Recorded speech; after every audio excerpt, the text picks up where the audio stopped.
from the Libya slavery auctions. Mr. President, you may wish to invite Senator Bashir Garbai to move the motion. Senator Bashir Garbai. Thank you very much, Mr. President, distinguished colleagues. My name is Senator Babakaka Bashir Garbai. I represent Borno Central Senatorial District. The title of the motion is Urgent Need to Protect Nigerian Citizens from the Libya Slavery Auctions. The Senate notes with dismay the latest report being aired on CNN of slave markets at various locations across Libya where Africans and mostly Nigerians are auctioned as slaves, prized as merchandise, and sold off like animals. The Senate is seeking to note that the CNN video available on YouTube, which had brought about a global outrage, witnessed the sales of 12 Nigerians for prices as ridiculous as $400 to $800.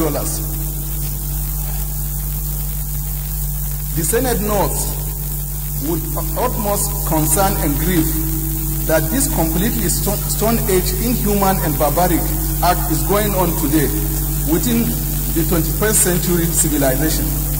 The Senate acknowledges that there is an ongoing global outcry against this sickening crime against humanity. Several protests in mostly European countries such as Paris and Brussels, which we who are the most affected, as these are our children, our brothers and sisters, our youth, are indifferent. The Senate notes the report of a survivor that they are being kept in unsanitary conditions, made to endure regular beatings, forced into labor in the fields with little or no food, and some are killed in the process. As described by a survivor, it was a total hell in Libya. For the Arabs, Libyan jailers, black-skinned men are nothing but animals. Animals were treated better. People who want slaves come to buy us, and if you resist, they shoot at you. The Senate observes that this is a humiliation not just to Nigeria and Africa as a whole, but also to human civilization and the fundamental principles of human rights under the United Nations Charter. The Senate notes further that there are our people who are just trying to flee from poverty and deprivation. The Senate observes that just this year, no fewer than 10,000 Nigerians have died while trying to illegally migrate through the Mediterranean Sea and the deserts. Just recently, we mourned the death of some Nigerians among the 26 young girls who died in the Mediterranean Sea. The Senate notes that not long ago, about 4,000 Nigerians were intercepted when they were about to enter the Mediterranean Sea and deported from Libya. The Libyan Immigration Authority informed the CNN that of an estimated 25,500 migrants, 4,000 are from Nigeria, and are being held at various detention centers in the country. The Senate notes the report by Libyan officials that its detention centers are full, and they have only deported 5,000 of the 2,000 in the detention centers because of lack of response from the home government of the migrants. The Senate is worried that the Libyan government does not have the means nor the commitment to crack down on the perpetrators, as their hands are full.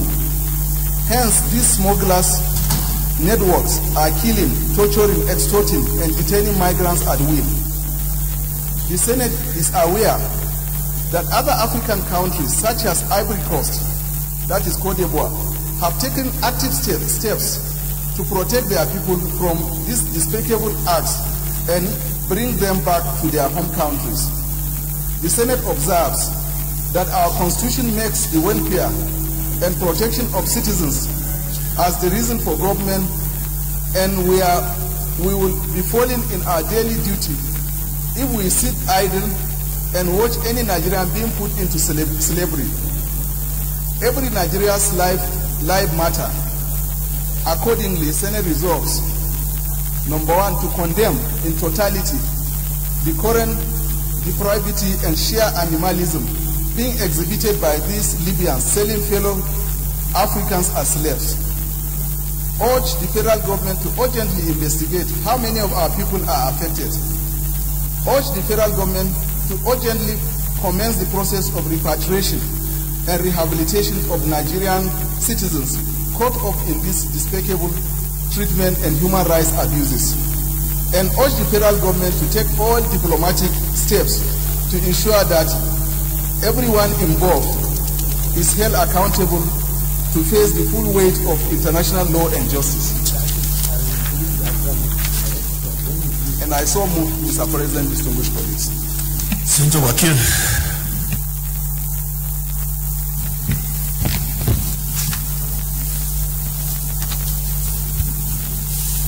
Your Excellency, Mr. President, highly respected, distinguished colleagues, my name is Senator Malam Ali Wakili, MNI. I represent Bauchi South. Let me first commend Senator Babakaka for his timely motion. Your Excellency, I was privileged last week to be at the European Parliament in Brussels, together with colleagues like Umar Gege, Shehu Sani and others. One of the topical issues that we discussed throughout the 1 week was issue of migration, most especially of people from sub-Saharan Africa to Europe via Niger Republic to Libya, where they are caught up in a disastrous web of human indignity, slavery, death, and degradation. May I be protected, Mr. President?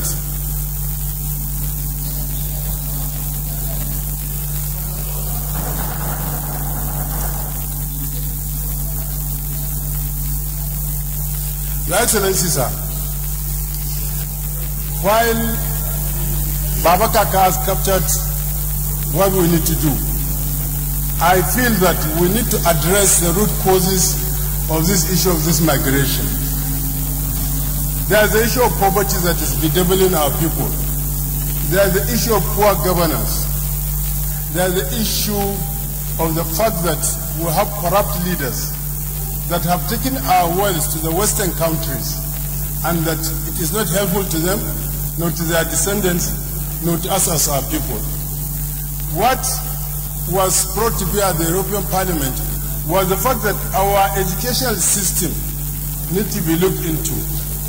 We churn out graduates that are not employable, especially in a digital period like this age we found ourselves, because they lack skills and they lack competence. So our educational system will have to be looked into, so that we can have those of them that can have vocational training and other things that they can meet up the local challenges. Your Excellency, sir, it is not only in Libya.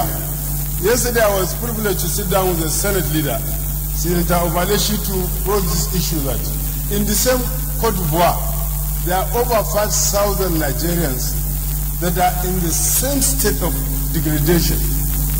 And what I forgot to say that during our interaction with the European Parliament was that there is no central government in Libya.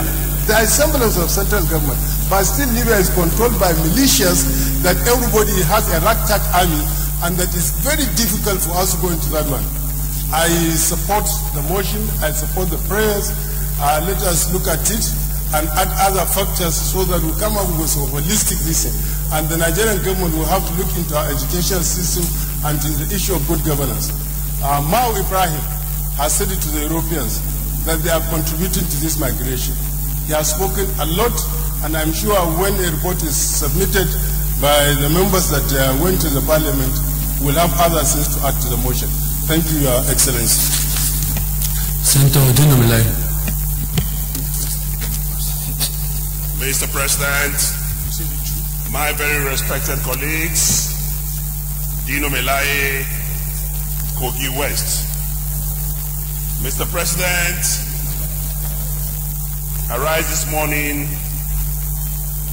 as a patriotic and true Nigerian to condemn in totality the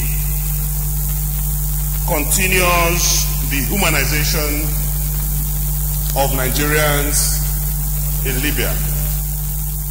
Mr. President, the social media has been awash for over a month now with different video clips with very, very excruciating pictures of Nigerians being humiliated. Mr. President, it is high time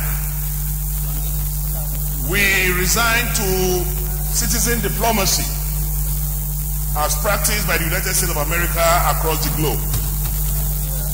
Nigeria and Nigerians must take the life of every Nigerian not only seriously, but to defend Nigerians anywhere in the world.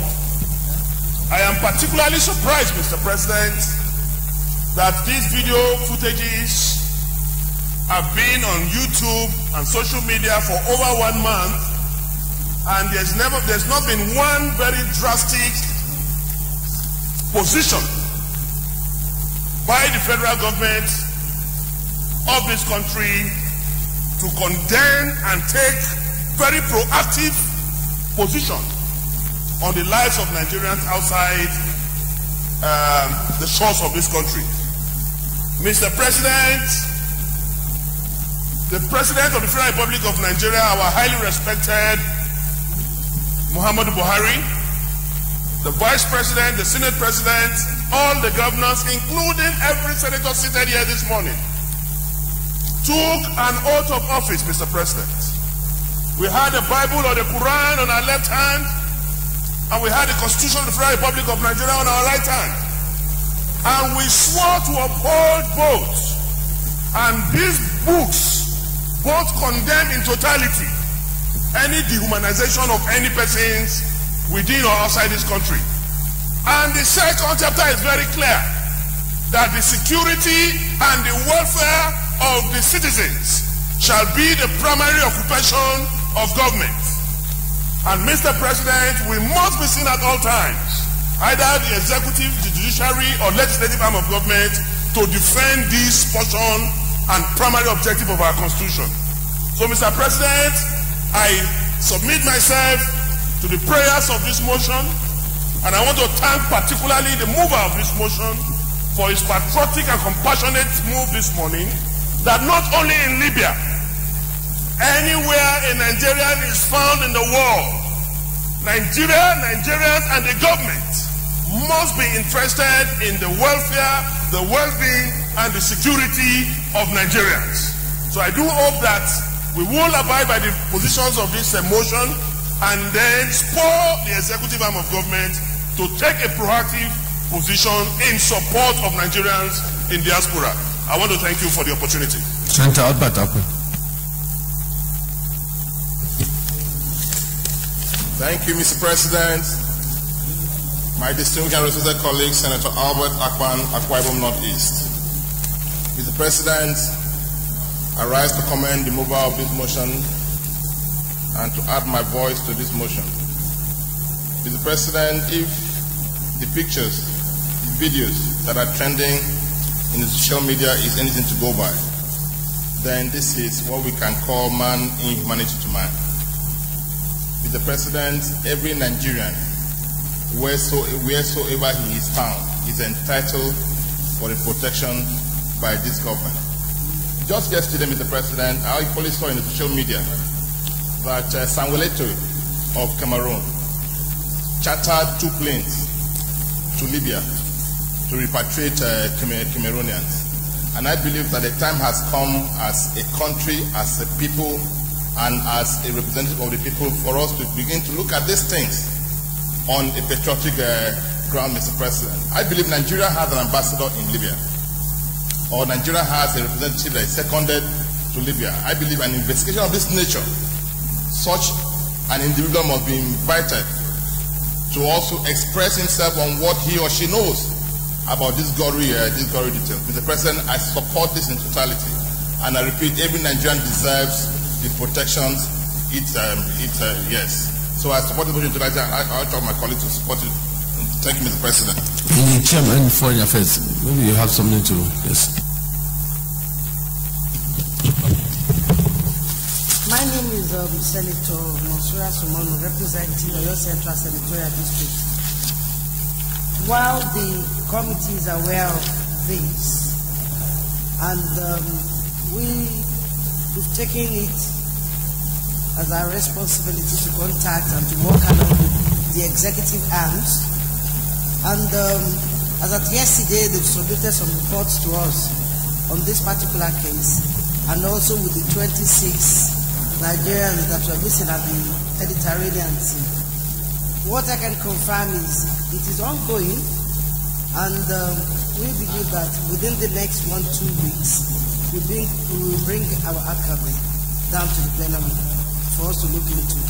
Thank you. Distinguished colleagues, I think we'll just go to the prayers. I think in doing that, we must be able to look at the prayers that would lead to specific actions that will address this deplorable situation. As those who have contributed as a country, truly, I think it's a slap on the face of all of us if Nigerians can be treated in this manner.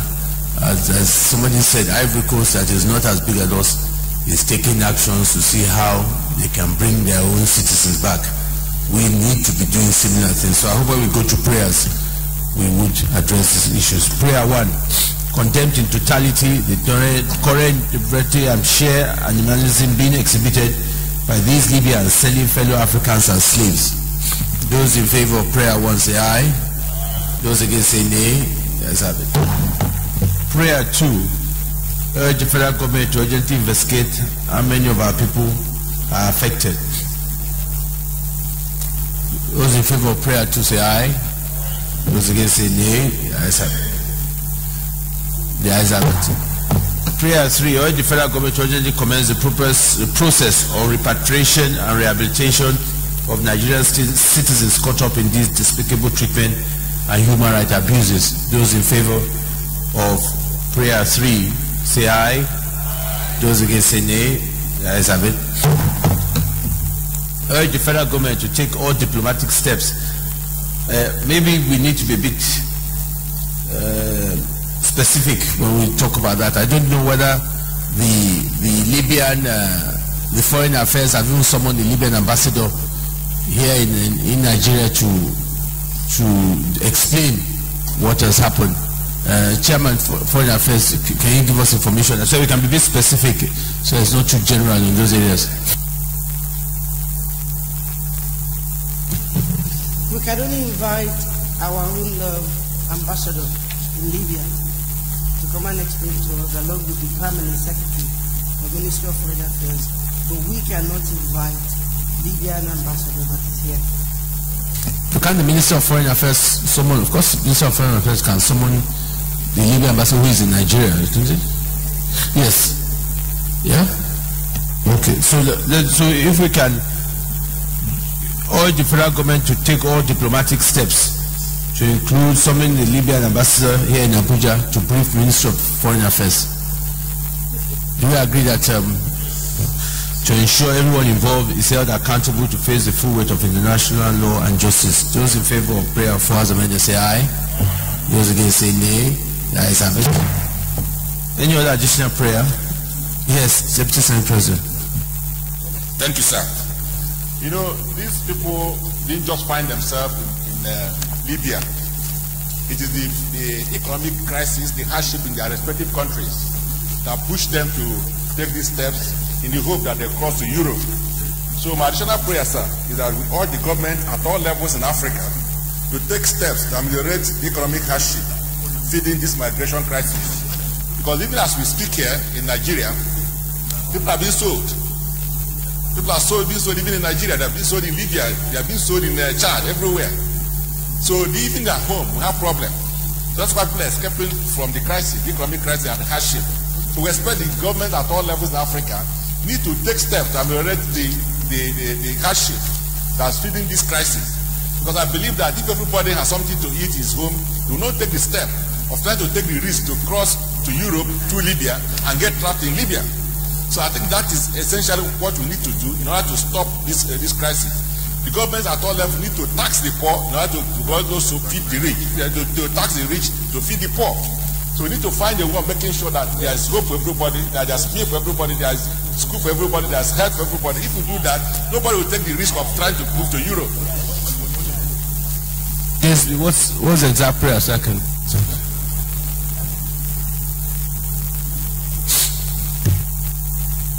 Okay.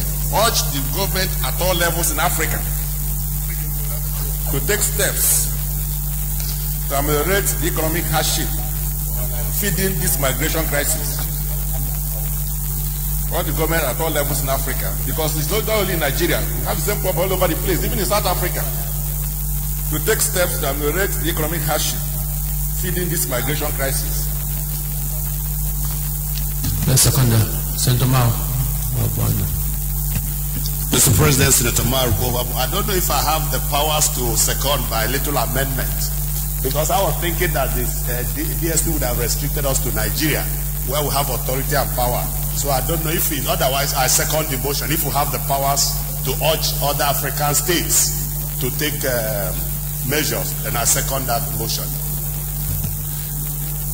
Yes, Deputy Leader. So it does not arise from power of the Senate.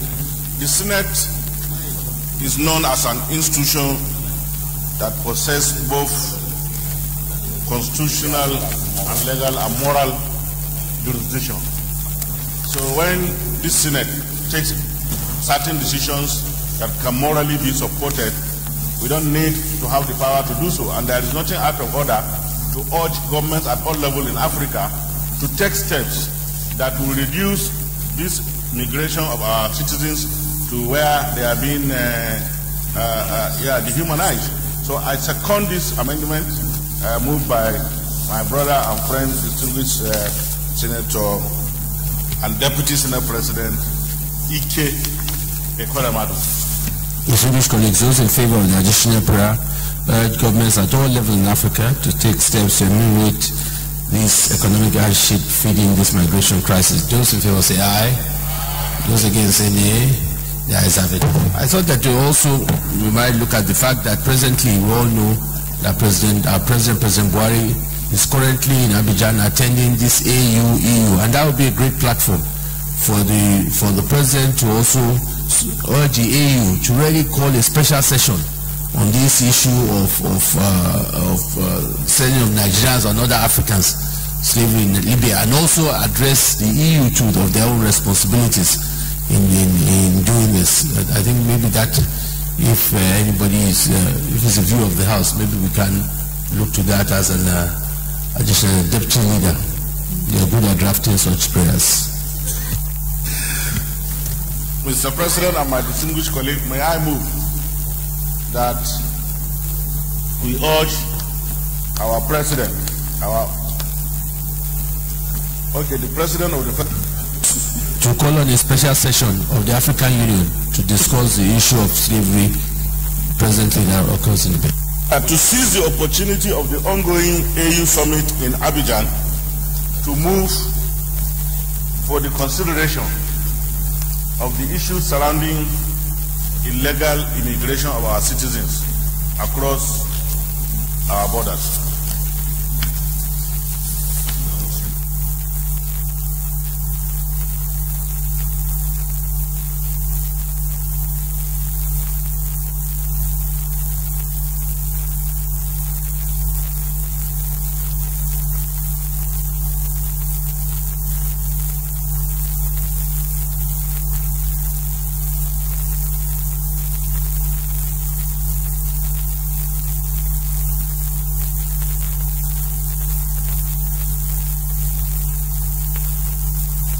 Seconder. Senator Lidani. Thank you, Mr. President. I rise to second the motion for the additional prayer as moved by the leader of the additional prayer is we call on Mr. President Muhammadu Buhari to seize the opportunity of the ongoing EU-AU session to discuss this matter of to table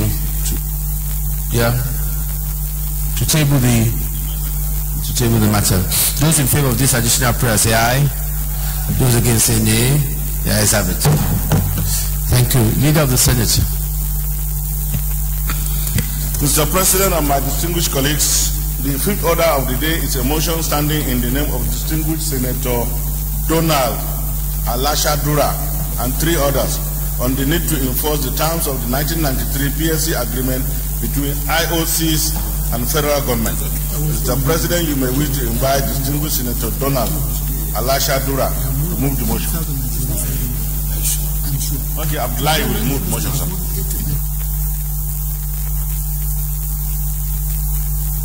Senator Baka.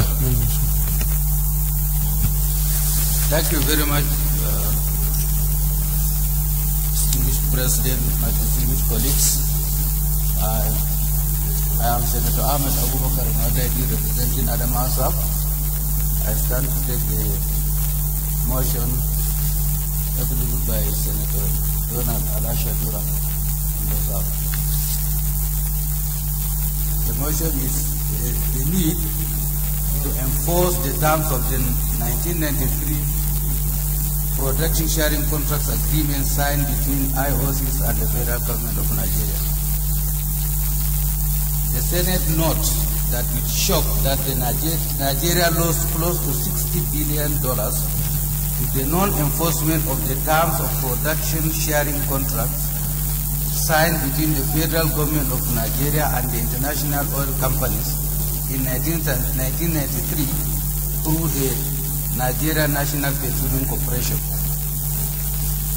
The Senate notes further that the 1993 production sharing contracts provided that royalties paid by the IOCs on oil blocks located in deep water should be reviewed upward when crude oil price exceeds $20 per barrel. The Senate also notes that the production sharing contracts also provided for fiscal terms that were different from the Petroleum Profit Tax Act, PPTA. For instance, the tax rate for the PSCs is 50% compared to 65.75% and 85% rate in the PPTA. The Senate notes also that production sharing contracts also provided for the investment tax credit, ITC, of 50% against the rate of between 5 and 20% provided in the PPTA. The Senate is concerned that these provisions were later backed by the Deep Offshore and Inland Basin Production Sharing Contract Act, number 9 of 1999.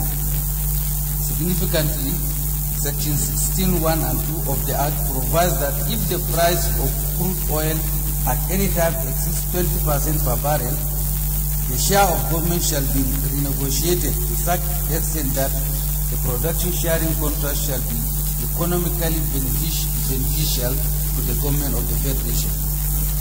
The Senate is aware that in addition, the decree is subject to review after a period of 15 years from the date of its commencement, January 1, 1993, and every 5 years thereafter.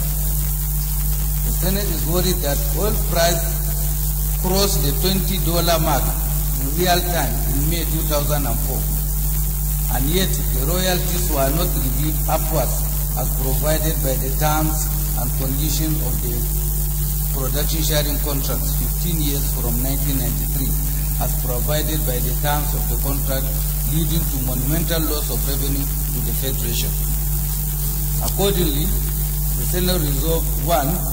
to mandate the Committee on Petroleum Resources Upstream to investigate the implementation of Production Sharing Contract PSC's agreement of 1993 and determine the extent of revenue losses and provide lasting solution to the problem of implementing the agreement, and urge the executive arm of government to direct the authorities of government saddled with the responsibility to collect all revenues on behalf of government and the people of Nigeria in order to mitigate against the colossal losses that must have occurred due to lapses stated above.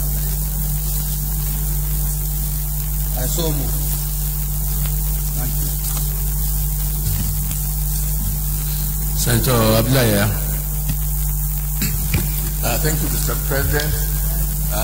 Distinguished colleagues, I am Dr. Haya Abdullahi, representing Kebbi. I rise to support and second this motion and to say that, Mr. President, the issues that have been raised under this motion are very serious matters because it involves the revenue of the government and the failure of a party to an agreement to fulfill their own part of that agreement. This has resulted in colossal losses that have been incurred by this government. Mr. President, this is not the only area. There are so many areas, where either due to the failure of the executive arm of government or those who have been saddled with the responsibility of protecting the interests of Nigerians, there have been so many of these kind of instances where things have been codified in the laws of the Federation and the acts of the National Assembly.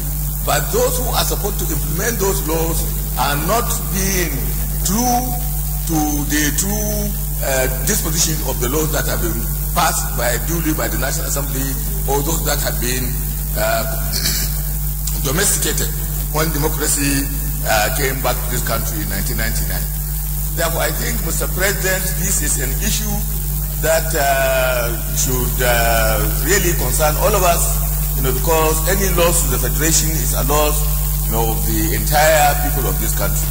I therefore support this motion and pray that when we come to the prayers, maybe there is a need for us to ask the executive to examine all such legislation that have been made, to ensure that there is absolute legislative compliance. And also we have a committee on legislative compliance in this Senate, and I think they should be urged to look into this provision and see what kind of remedies, we can be able to bring to make sure that those revenues that should come to the Federation are duly remitted to the people of this country. Thank you, Mr. President. Distinguished colleagues, we will go straight to prayers, but really, as raised by the two speakers, this is a very, very serious issue. And you can see here that there have been colossal, huge losses to the country because people who are saddled with the responsibility of protecting the country have not done so. The question is why a simple issue where the agreement was clear that once it goes above $20, the agreement should be reviewed. There's some people intentionally, because of their own personal interests, decide to keep quiet at the expense of this country, or what was there, some kind of complicit act on behalf of a number of people. And I think this matter needs to be investigated. And I think more importantly, it is important in the prayer that we see how do we even correct it going forward so that this loss can continue. And this also goes to the bulk of what we have always said here, that there is revenue within the country we can find and continue to do this, also even have to borrow money if we can block all these leakages. Let's go to prayer one. Mandate the Committee on Petroleum Resources Upstream to investigate the implementation of the Production Sharing Contract PSC Agreement of 1993 and determine the extent of revenue losses and provide lasting solution to the problems of implementing the agreement. Those in prayer one say aye. Those against say nay. That is it. Prayer two, urge the executive arm of government to direct the authorities of government saddled with the responsibilities to collect all revenues on behalf of government and the people of Nigeria in order to mitigate against the colossal losses that must have occurred due to the lapses stated above. Is the prayer really asking, are we talking about going forward here, or is he talking about arrears? I'm not sure whether that prayer Distinguished Senator Booker, is that prayer?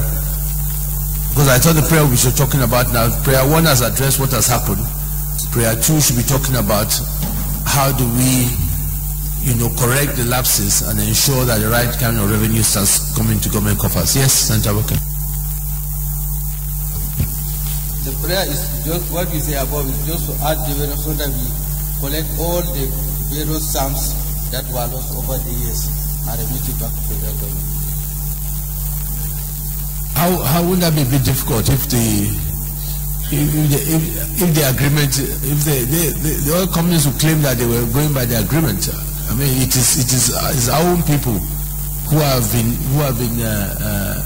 negligent and really negligent is even a soft word. We need to find out what led to. I think the prayer 2 should really be how do we correct it immediately. So maybe we should look at an amendment or the executive government to urgently review the contract with the hope that it can reflect the current oil price. Deputy Leader. Mr. President and my distinguished colleague, may I move that we add an additional prayer urging all those charged with the statutory responsibility of reviewing the contract to immediately do so to reflect the current economic reality.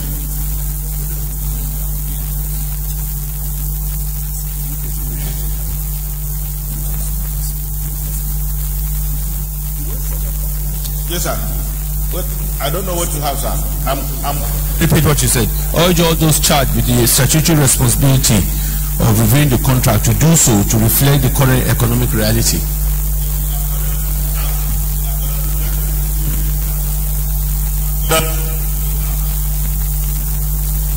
Yeah. Because of the terms of the agreement. Any time frame? So it's no open-ended.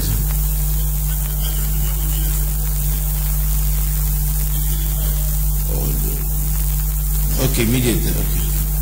All right, distinguished colleagues, who is seconding this prayer? Yes, Senator Albert. Thank you, Mr. President. Distinguished colleagues, I rise to second the prayer as moved by Deputy Leader, Mr. President. Distinguished colleagues, the additional prayers urge all those charged with statutory responsibility of reviewing the contract to immediately do so to review the contract to reflect the current economic realities in accordance with the 1993 terms of agreement. Those in favor of this additional prayer say aye. Those against say nay. The ayes have it.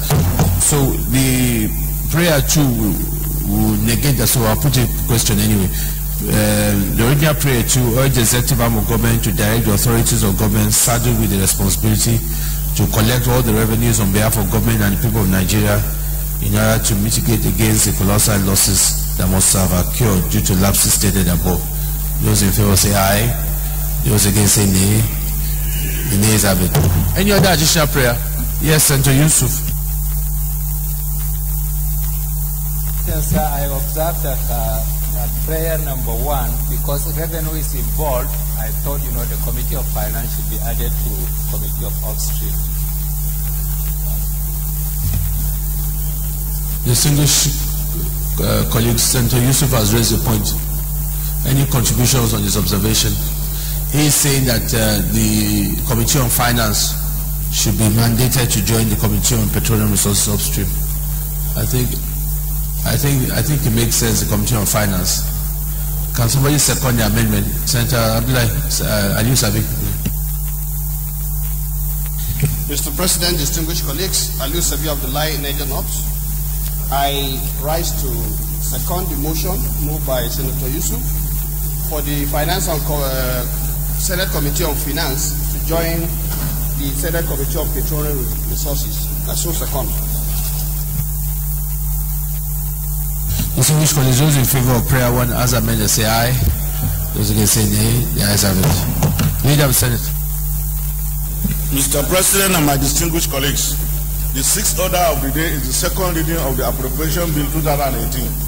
Distinguished senators will recall that Mr. President, Commander-in-Chief presented the 2018 budget to a joint session of the National Assembly on Tuesday, the 7th day of November 2017.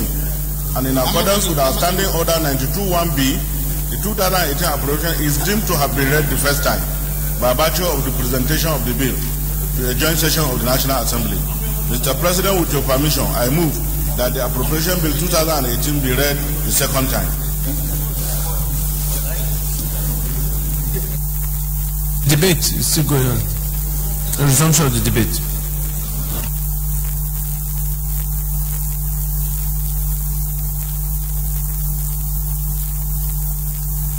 We are just moving that we resume the debate. President, with your permission, I move that we resume the debate on the general principles of the bill, sir.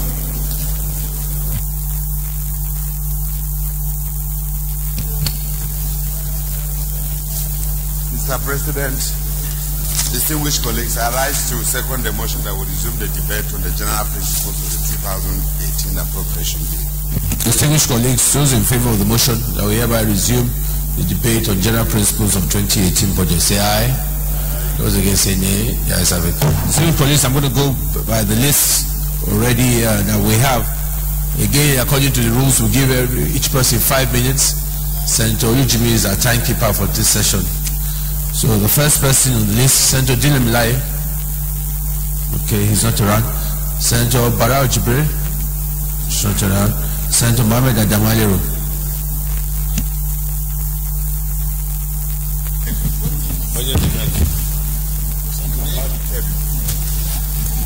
Thank you, Mr. President.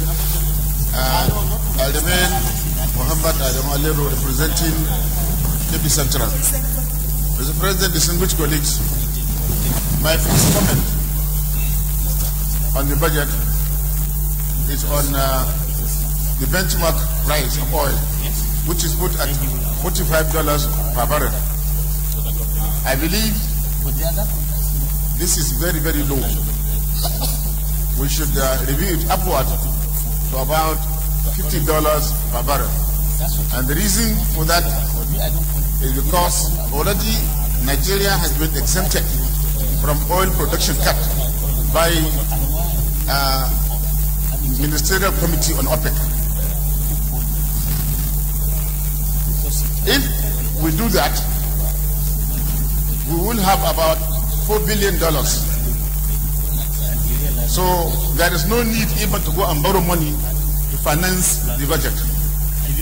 Secondly, Mr. President, I wish to also comment on the amount appropriated for capital projects. This is the first time in the history of budget making from 1999 to date where over 30% of the total budget is committed to capital projects. However, Mr. President, we sincerely hope that the amount so appropriated as proposed now will be released to the ministries to ensure that the capital projects are executed.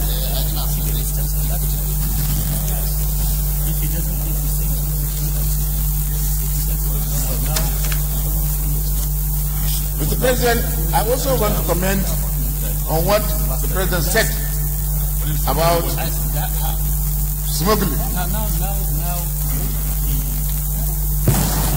During the presentation of the budget, Mr. President made it abundantly clear that government will not tolerate any situation where its agricultural transformation will be sabotaged.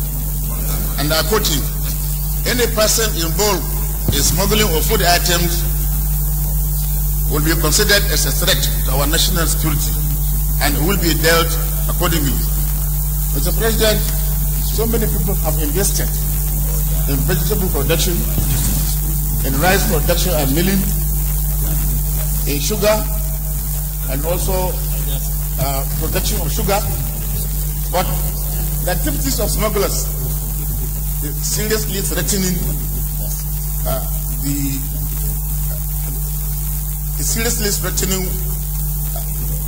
what do you call it? Okay, I will start again. Local production. The activities of smugglers are seriously threatening local production. And presently, the Nigerian Customs Service has been directed to embark on seizures of smuggled goods, either in the warehouse, in the shops, or even in the market. And this is the only way we can defend local industries. If we allow the smugglers to continue, it will derail all the achievements. Mr. President, the budget is also based on consolidation of ongoing projects. We have seen that some projects started in 2016 and 2017 rolled over to 2018. This is commendable because there will be no project that will be abandoned. And if this continues, there will be continuity and there will be progress. In a situation where projects are abandoned simply because the president is not the initiator, it's not good for the development of the country. With this comment, President, I urge my colleagues to support the passage of the budget within this time frame. Thank you. Thank you. Senator Nelson. Senator Albert Akpan.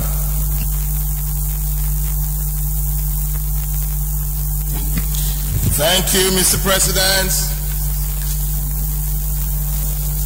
My distinguished and respected colleagues, Senator Albert Akpan, Akwa Ibom North East, Mr. President. Mr. President, when I made my contribution to the budget of 2017, I had highlighted the fact that the implementation of that budget will face a lot of challenges, Mr. President. Challenges in the sense that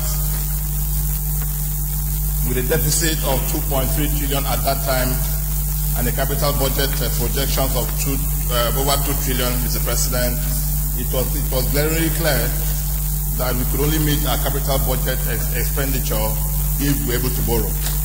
But the challenges of that budget, Mr. President, because of the inability for us to access the foreign borrowing, led to the mostly non-implementation of the capital budget of 2017, of which 50% have been rolled over for 2018. Mr. President, I believe that the budget of 2018 will equally face the same challenge, Mr. President, with a total budget expenditure of 8.6 trillion and a capital expenditure of 2.4 trillion and a deficit of 2 trillion, Mr. President. I think it leaves much to be desired. Mr. President, but I believe that with the current access to the foreign borrowing based on the recently approved 5.5 billion by the Senate and National Assembly and the rollover of 50% of the capital budget, we must be able to sit down with the executive to know exactly what ought to be done, Mr. President. Mr. President, the Central Bank of Nigeria just a few days ago still maintained its monetary policy at the same level it maintained over the last 18 months. And the reason is that they expect federal government expenditure to ginger the economy. Mr. President, I think a time has come at the National Assembly, based on what Senator Alero had raised, Mr. President, we cannot allow, with the mere tinkering of the benchmark of oil by, I say, $45 based on this projection, Mr. President, even if we tinker it by $3 per barrel, Mr. President, it will add close to $2.5 billion in revenue, which can actually go a long way in augmenting the deficit of the budget to reduce the impact of borrowing. Because already the World Bank and the IMF are signaled to Nigeria that we must watch our borrowing, because the situation where you spend 30% of your revenue to service your debt, I don't think it will augur well for the implementation of this year's budget. And Mr. President, we must also state it very clearly that it is not possible for the federal government expenditure alone to boost the economy of this country. Therefore, there must be a correlation and a harmony between the monetary policy and the fiscal policy. I am still of the opinion, Mr. President, that we must engage the Central Bank of Nigeria. Central Bank of Nigeria's due responsibility is to fight inflation. So we cannot still be relying on, let us spend money to cause inflation. then let central bank fight and pushing this inflation, Mr. President. So as the National Assembly, since we have not yet looked at the MTEP, Mr. President, we cannot afford to allow the benchmark of oil, because currently oil is being close to $60 or over $60 per barrel. Therefore, there must be a tinkering of the benchmark of crude to ensure that we get adequate funding for this year's budget. Because political activity starts by next year. So after the first quarter of next year, everybody will be busy with politics. So this is the time for us to sit down and see how can we set a proper and articulated roadmap for the country in terms of ensuring that whatever we had faced in 2017 will not run up again in 2018. So I support the several contributions to this issue, and I believe that this budget, if properly articulated, let the National Assembly play its role as the arbiter of approving this budget, and let it be implemented as approved by the National Assembly. Thank you, Mr. President.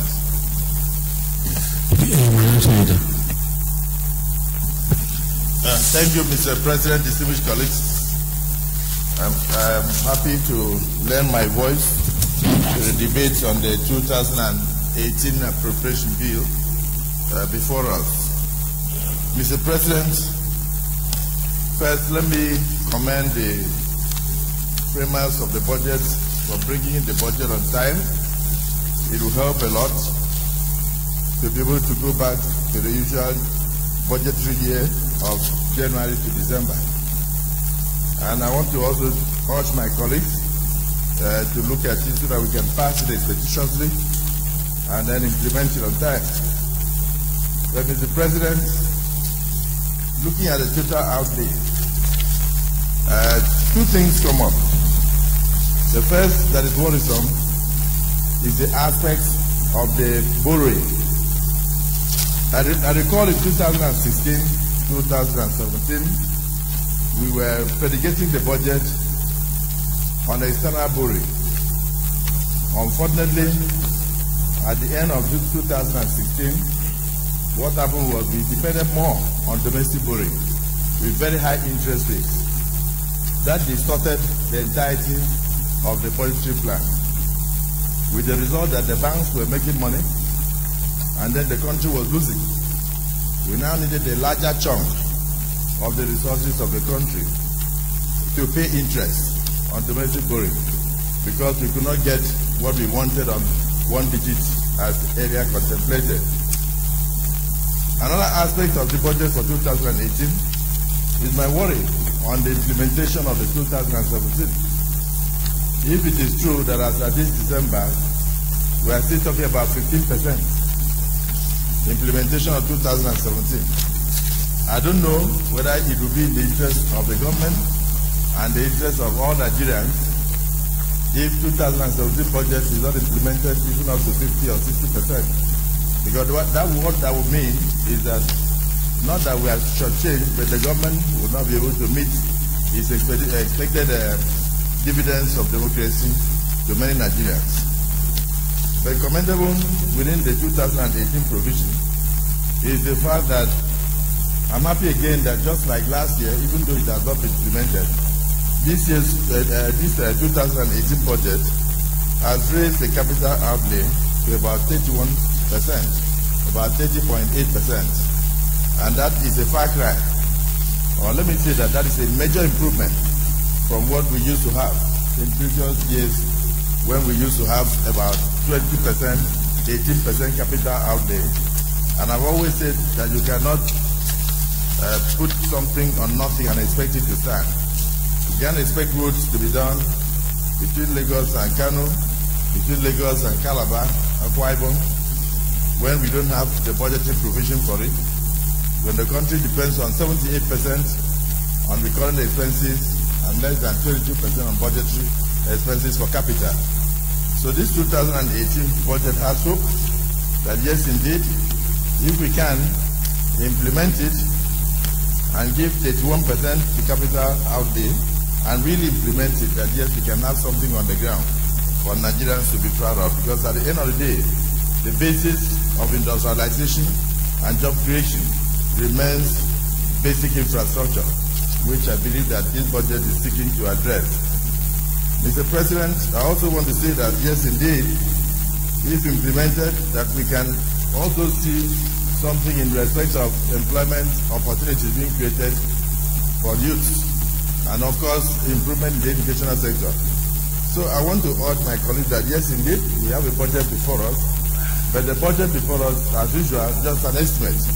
And the real gist of it will be when we are able to get the necessary funds to implement it, and also really address the issue of the vacuum created by the lack of implementation of the 2017 budget, which I think will continue to plague us unless indeed you are shortening the number of years you are staying in office, because you are supposed to have 4 budgetary years before 2019 when you are leaving. But now, without implementing this 2017, you are only having 3 years plus maybe 3 months of budgetary year. So that for me is will give us a lot of things to discuss when the time for election comes. But on the whole, Mr. President, I commend the early presentation of this budget, and I urge my colleagues to also pass it expeditiously to see that we can meet the yearnings of Nigerians in 2018. Thank you, Mr. President.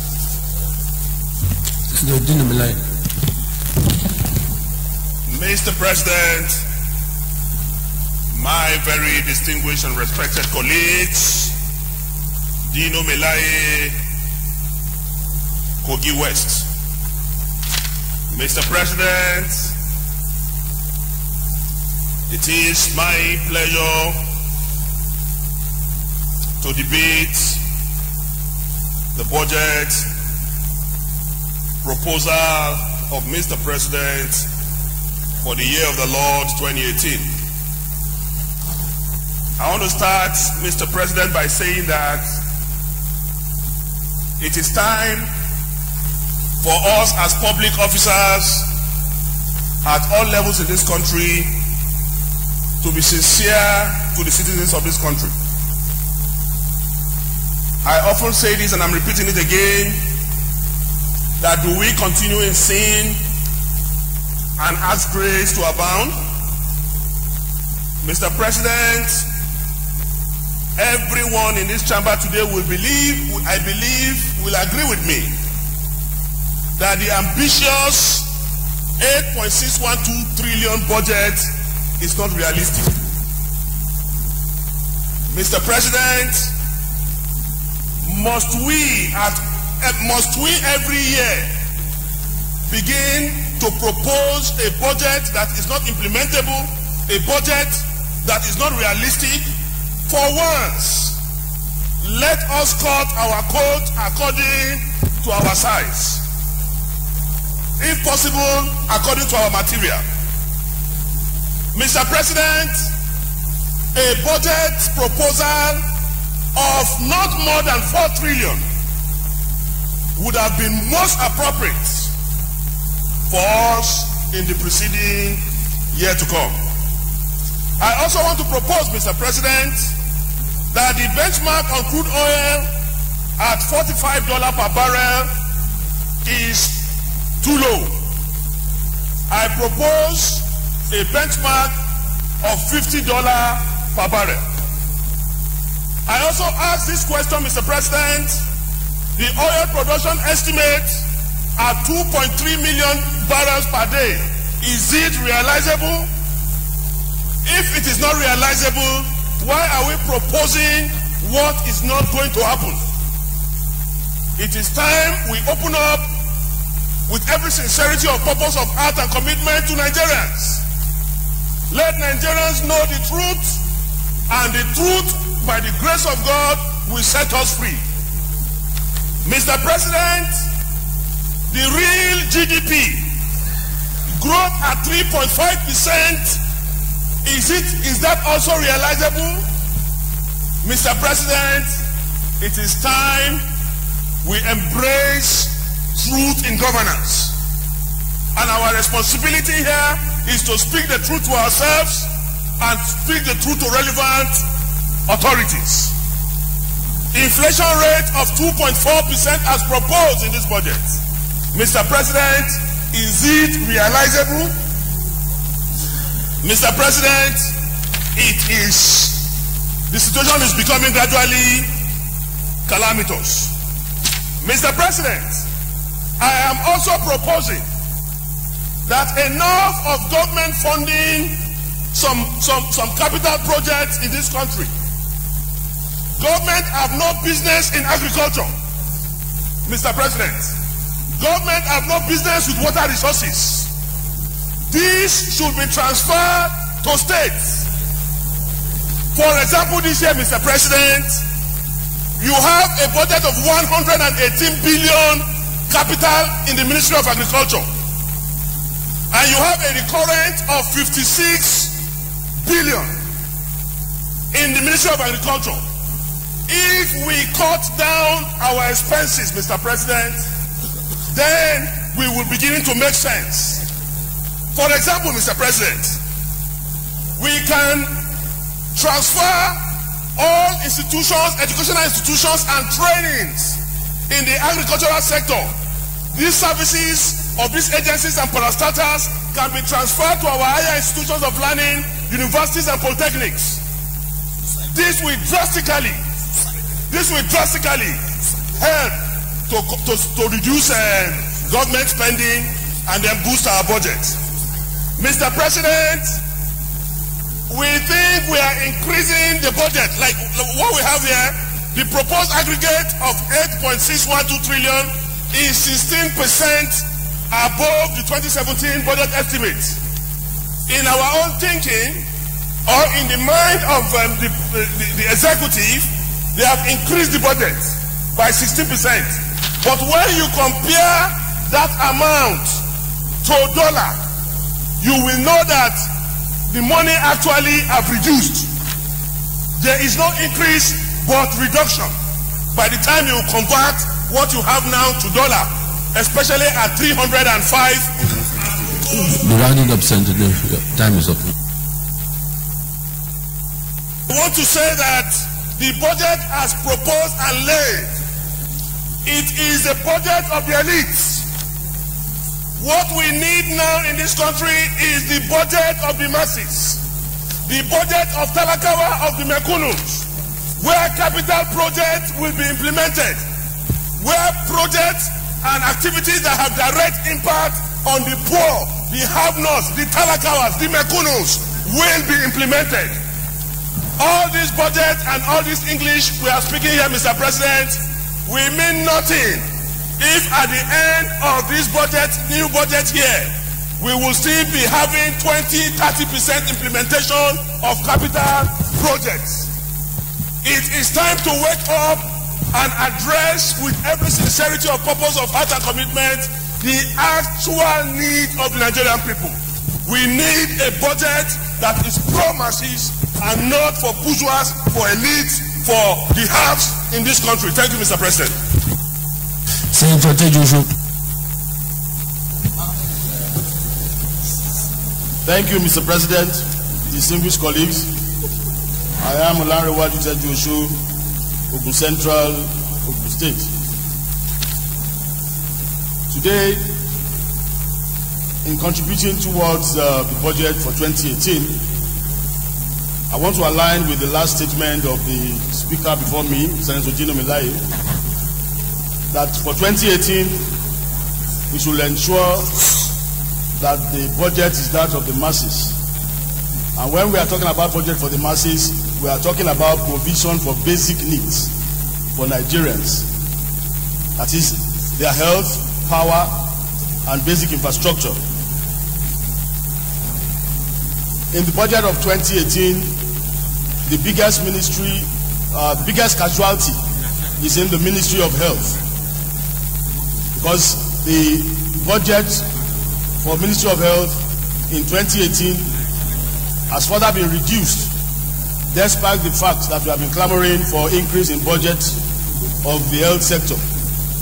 Last year, the percentage for the health sector was 4.23% of the total budget.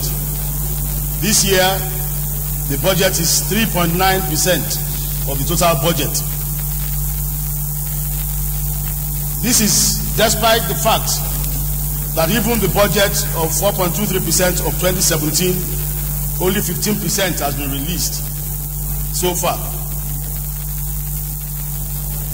For 16 years now, Nigeria has been ignoring the commitment it made in 2001 that the budget for all African countries for the health sector should be at least 15% of the total budget. Other countries in Africa, they have remained faithful to this commitment, and we can see all the health outcomes and progress made in countries like Kenya, Lesotho, even Zimbabwe, because of the commitment that is being obeyed by the African countries. About 20 years ago, the health sector in Turkey was worse than Nigeria.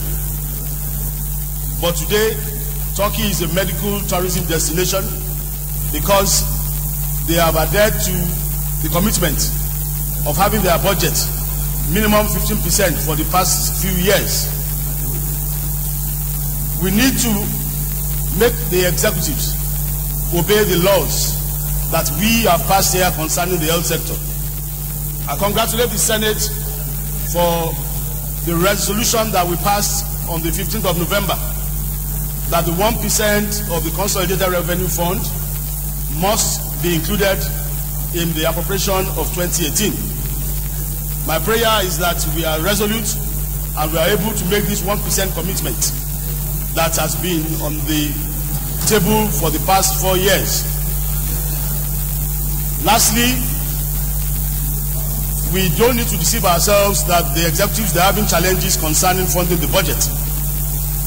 We need to look at the possibility of Nigerians contributing something, no matter how small, towards the health sector. That is why the health insurance scheme amendment that was proposed earlier this year, we must ensure that we pass it this year, before the end of the year. The most important message in that amendment is that health insurance contribution must be mandatory for all Nigerians.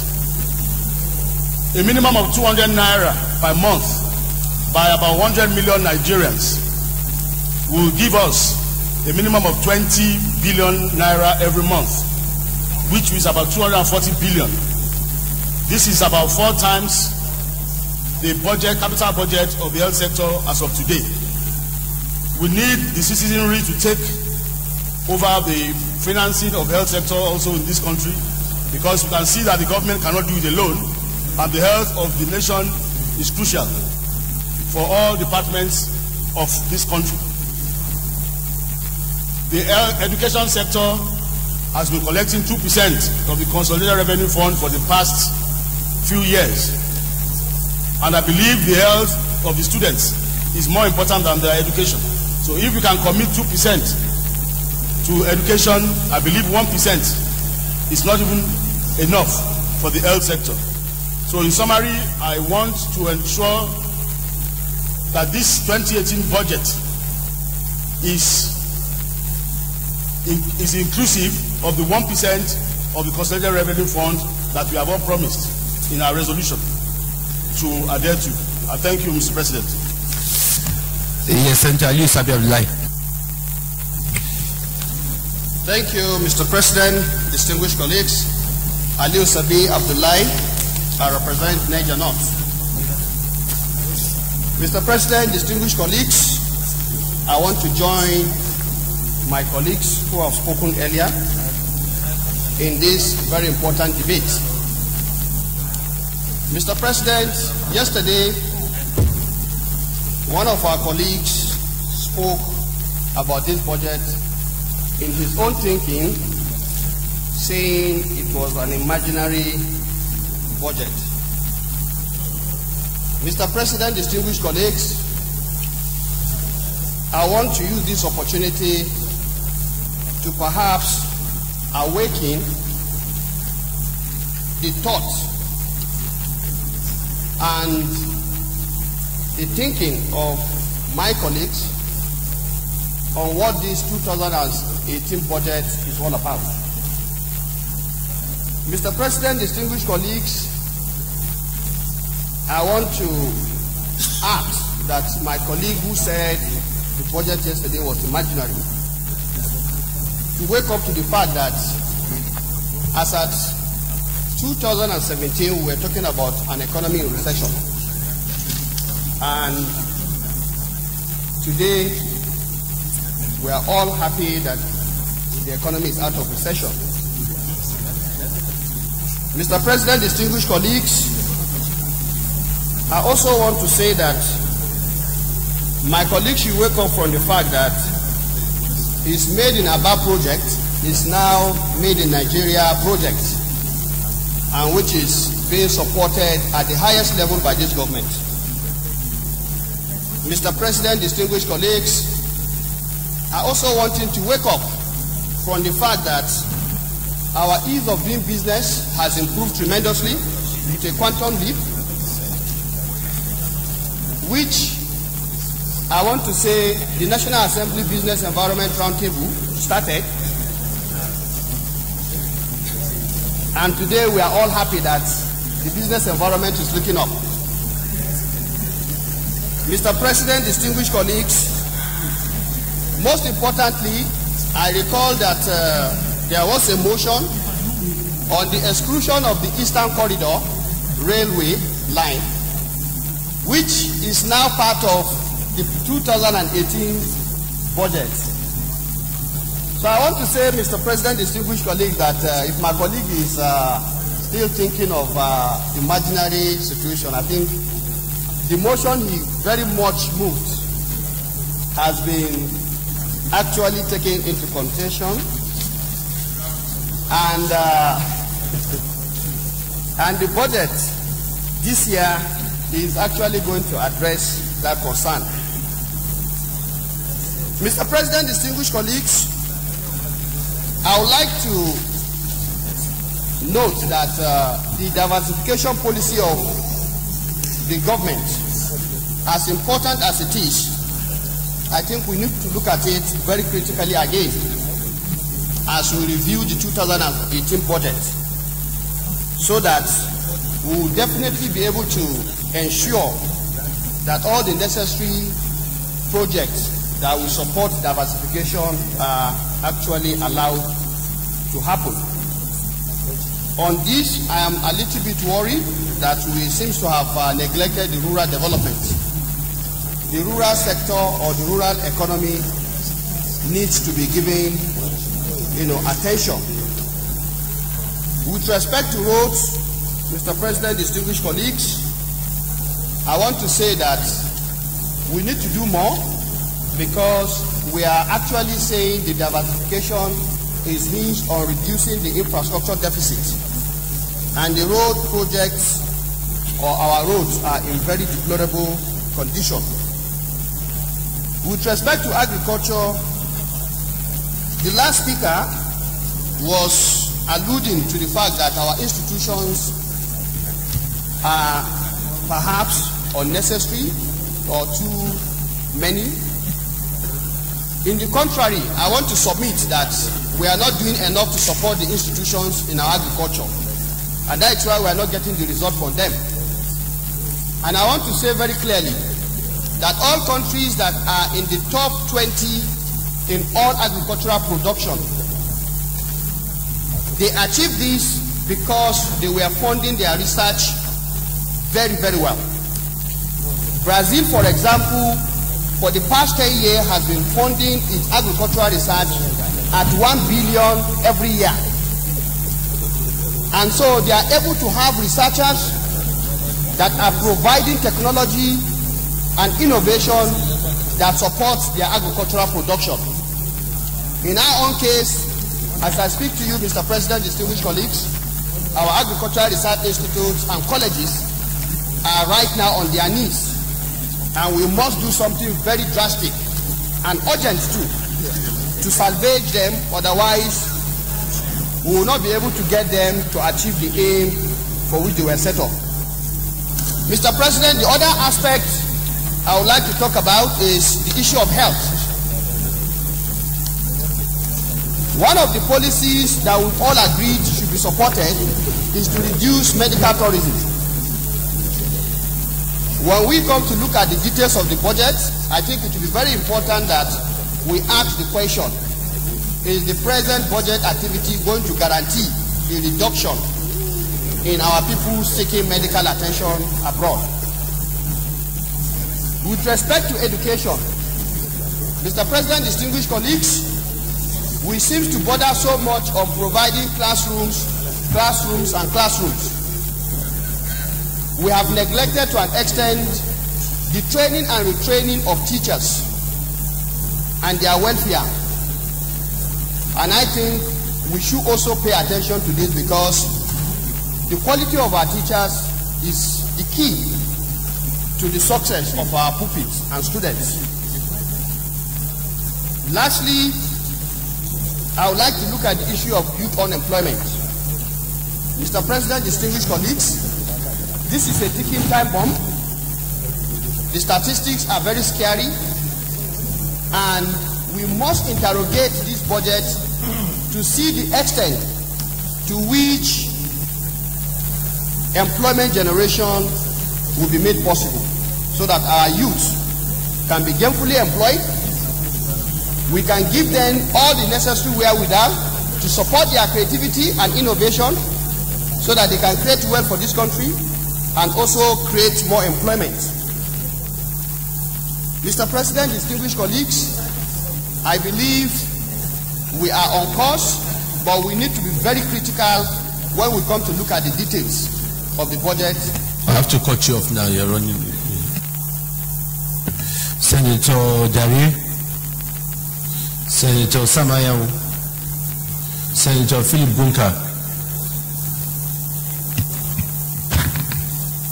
Distinguished the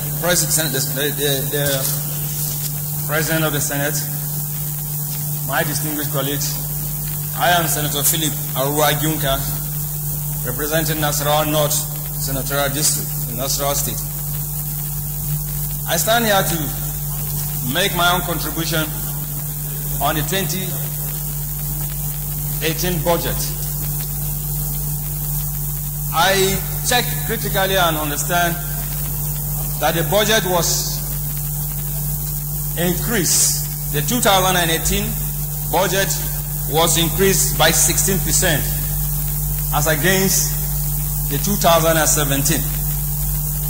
I now look critically to see the assumption that was made in 2017, which was not realized.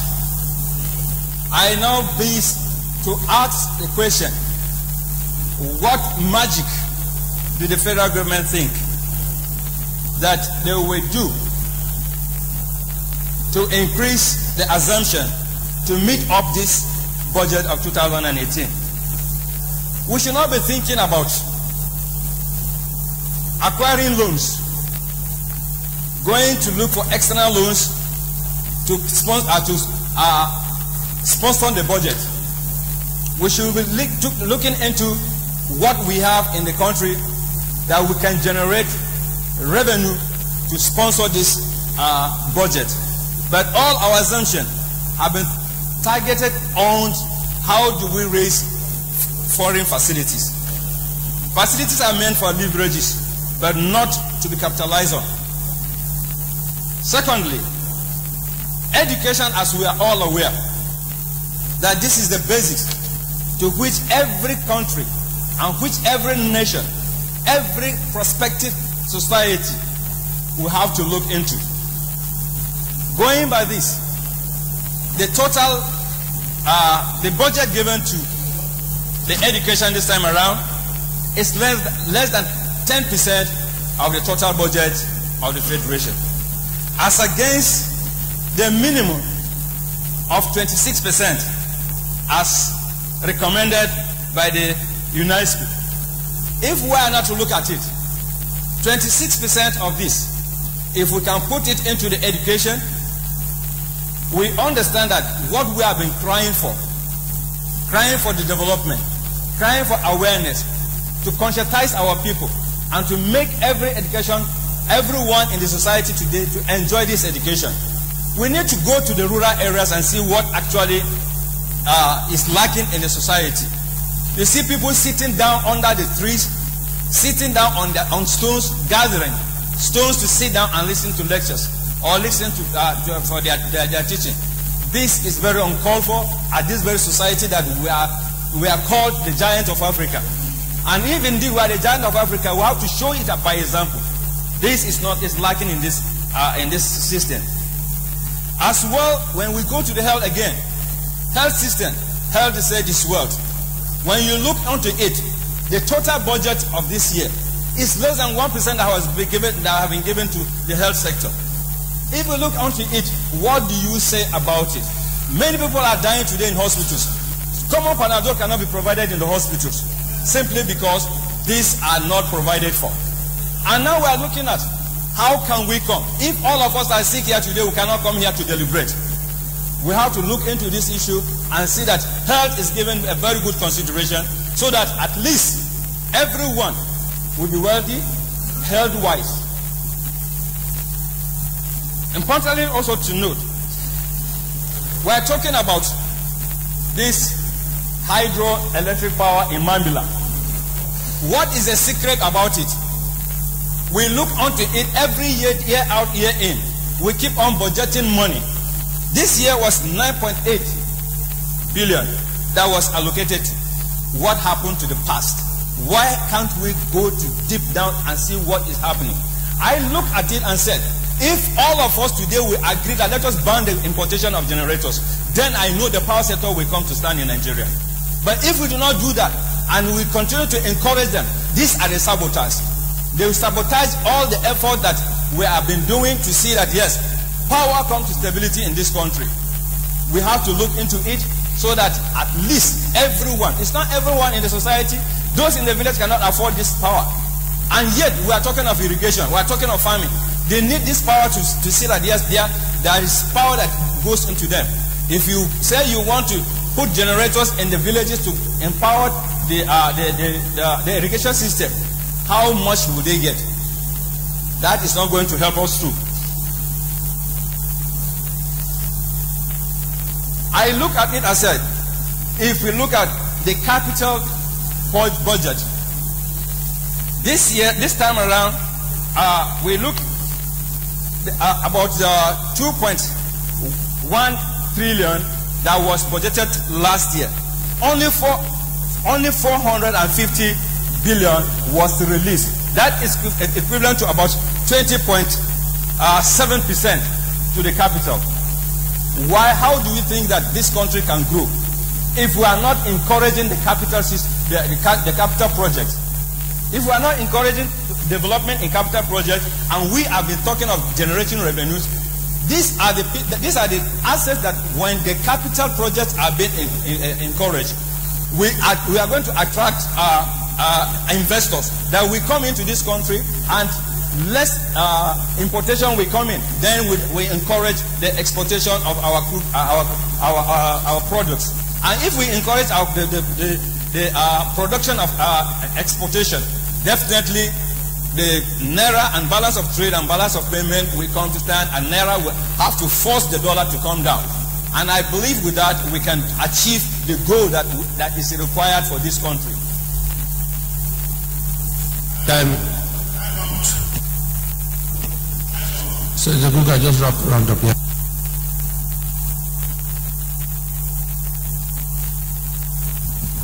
Nigeria being the giant of Africa. Look at South Africa. South Africa budget was 160 billion. Angola budget was 124 billion. Algeria was 153 billion. I'm talking in dollars. Egypt was $40 billion. Nigeria, that is the giant of Africa, is budgeting $23 billion. What is the rationale? We as the giant of Africa, there are some indices that we need to look into so that we can address this issue. But if we do not look into these indices, we will not be saying, if we are now to say, okay, Nigeria now being 180 million people, and if we are to divide it by the 180, that 8.6 trillion, if we are to divide it, Nigeria, we are talking of 47.84 expenditure per capita. How would 47 naira be If we convert it down to the dollars, how much dollars are we talking of that Nigeria will be earning? So I said this budget is not realistic. It has to be looked critically, because I have that belief that with this kind of things, we will still have to see we are going to have supplementary budget, and which will increase and skyrocket the budget by next year. So we have to look at. All right, thank you, Senator Kuka. Next person to speak is Senator Hope Uzodimma. Thank you, Mr. President. Distinguished colleagues, my name is Senator Hope Uzodimma. I represent the good people of Imo West. Mr. President, I've looked at the budget proposal. I've also looked at the fundamentals. Looking at the quality of literature, it looks impressive. But when I further interrogated this document, I have come to the unavoidable conclusion that a lot of work is yet left undone. I'll further subdivide this document into two parts. One will be bordering on revenue, and the other will be on expenditure. I looked at the marginal increase from the budget of 2017 and that of 2018. It sounds good, but we are not also informed of the performance profile of 2017 budget. The 2017 budget was not funded, the capital expenditure was not funded up to 40%. So one is left at a very serious doubt as what will happen to an increased budget of 2018. Mr. President, I think it is becoming almost a national priority that we must rise to the challenge of rescuing the economy of this country. The major thrust of this budget is anchored on oil revenue and the borrowing. I've looked at the quantity of oil being produced in Nigeria today. I've also compared it with the quantity of oil being produced by our neighboring OPEC nations. I think something is wrong with the way our own is being managed. I've looked at the topography of Niger Delta where this oil is being produced. I've also looked at the topography of Texas in the United States where similar oil is being produced. They share the same topography. But here the cost of producing 1 barrel of crude oil in Nigeria is in excess of $30 US dollars, while that of the United States is less than $10 US dollars. In the United States, there are very strict environmental laws. In Nigeria here, the entire Niger Delta, there is not little or no compliance with our environmental rules. What is more, the body that is supposed to be the brain boss, the supervisor of the activities of crude oil production in Nigeria, DPR, is almost insolvent. They are not equipped. They rely on the information given to them by those who have come from outside Nigeria to produce oil, to collect data. They fix the price, they fix the cost, they freeze even production methodology for our country. I think our government should focus on our local resources. This country has been richly endowed by God, and we should make do with what we have. We should manage what has been given to us freely by God. I've looked at the projection for Nigerian customs in this document, 600 billion. Mr. President, in 2012, customs raised 912 billion. In 2013, 914 billion. In 2015, 917 billion. At that time, the exchange rate to a US dollar is less than 150 naira. The custom duties are collected in US foreign exchange, in US dollars. It is converted at the point of payment. How then will we, at the rate of 305 naira a dollar, generate 600 billion in 2018? It is ridiculous. It is very, very ridiculous.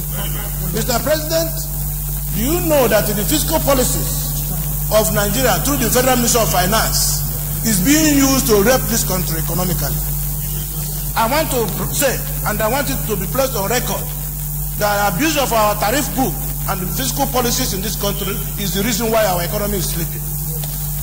Only recently, just a few months ago, a tetrac import item that is used to attract 20% for every import was reduced ridiculously to 5% by fiscal policy.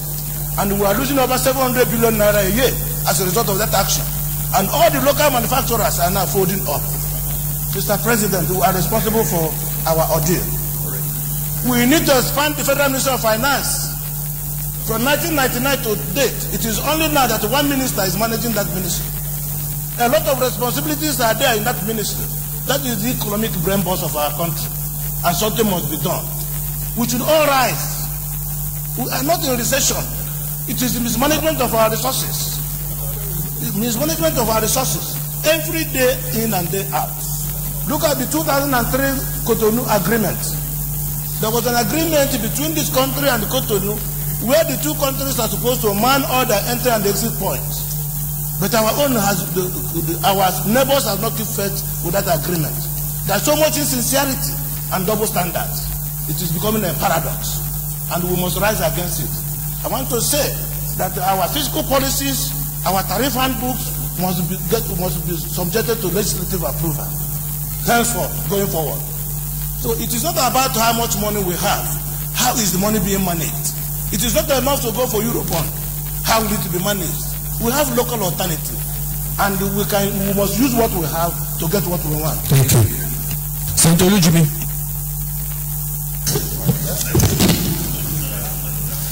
Thank you very much, Mr. President. I appreciate this privilege. Distinguished colleagues, let me quickly thank Senator Hope Uzodinma because he spoke the minds of most of us, I believe. Mr. President, we have been here for almost 3 years, and we've had to look at 3 budgets. And with every budget was an increase. Meanwhile, none of these budgets has ever been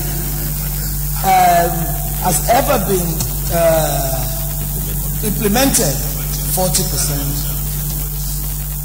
I do not know what we mean by bringing up budgets, budget after budget, an incremental budget, and nothing is felt by the ordinary man on the street.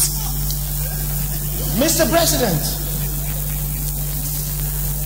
unemployment is at its highest. Not one of those 3 budgets that cured the problem of unemployment.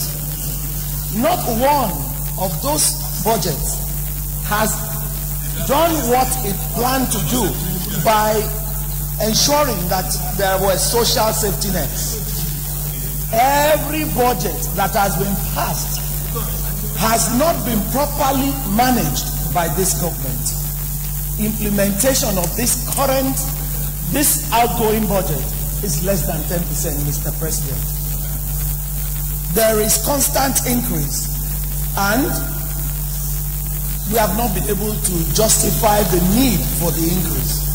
We have overborrowed, Mr. President. In my place, they say when you love to borrow, that you will die in penury. God forbid that we die in penury. But we keep borrowing. We're looking for external funds. We're looking for internal funds. And yet, nobody has been able to justify what those funds have been used for. Mr. President, capital expenditure. Nobody can move on our roads. The roads are in terrible conditions. Where is the budget going? Do we sincerely need a budget if nothing will be done by the people in position of authority? Poverty is on the increase, Mr. President. Many people are poor. It is the end of the year. People need to pay school fees. No jobs to do. All our children are roaming the streets. And yet, we keep saying there's a government there and we have budgeted for them. What did they use the budget for? What have we been able to achieve with those budgets? Mr. President, it's all due to 1, mismanagement. 2, lack of the required capacity to drive this economy. Mr. President, we have wrong pegs. We have square pegs in round holes now in government, and you cannot run this government that way. Power generation, Mr. President, has gone from bad to worst. I remember that when this government was coming in, we were told that any government that could not rectify the power problem in a few months had no business in government. Right now, it has gone from what was taken over to the worst. Round up. Because they are tired. All our promises, we have failed to ensure that we were equitable. Mr. President, we need an implementable budget. We need a budget that will support the people of Nigeria. We don't just want big English and highfalutin words as is contained in this budget.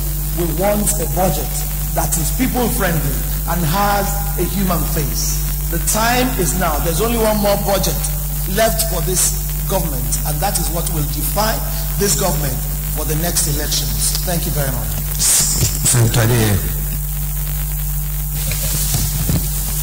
Thank you very much, Mr. President, my distinguished colleagues. I'm Shola Adeyeye from the Central Senatorial District of Osun. I feel sad when I see the tenor of the debate that had gone on this budget. I must say, in truthfulness, that in all of my years in the Senate, I've never seen the kind of lack of enthusiasm about the budget as I've seen this year. That's the truth. But I'm sad that as I hear criticism upon criticism, I see that contrary to the admonition from the Deputy Senate President yesterday, that we should eschew partisanship in this matter, that sometimes we are forgetting how we got to where we are. The issue is revenues are diminished. Whether you are APC or PDP, in an era of diminished revenue, anyone talking about more budget for this and for that. Mr. President, let me use order 43. Just personal explanation. Yes, go ahead. I'll read. By the indulgence of the Senate and the leave of the President of the Senate, a senator may make a personal explanation, although there may be no question before the Senate. Mr. President, here it says no controversial matter. I don't intend to bring up any controversial matter. So, Mr. President, just to point out that the Chief Whip is going off course because as at now, the revenue of the country has increased. Last year, we promulgated our budget on $44 per barrel. But of course, throughout that period, there was never a time that the oil price was $44. Instead, it kept going up. We got to a point where we got to $60 per barrel, $62. As I'm talking to you now, sir, it is not less than $59 per barrel. And then we have also been able to increase our oil production from 1.8 million barrels. Okay, no, you can't say you're coming. Finish reading the point of order now. You didn't finish reading it.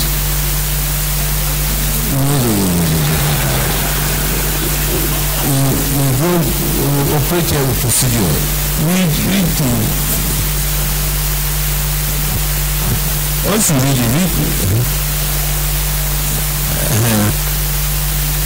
read order 43 now, what it says. Mr. President, as I read the first one, let me end the other one. No, finish the whole, this. By the indulgence of the Senate and the leave of the Senate President, the Senator may make a personal explanation. Although there may be no issue, let me just come to full 43 and 52. My thing is that your point of order is no, I have to rule already there. No, because already I have cause to rule. No, you have not read the rule, you have not complied with the order.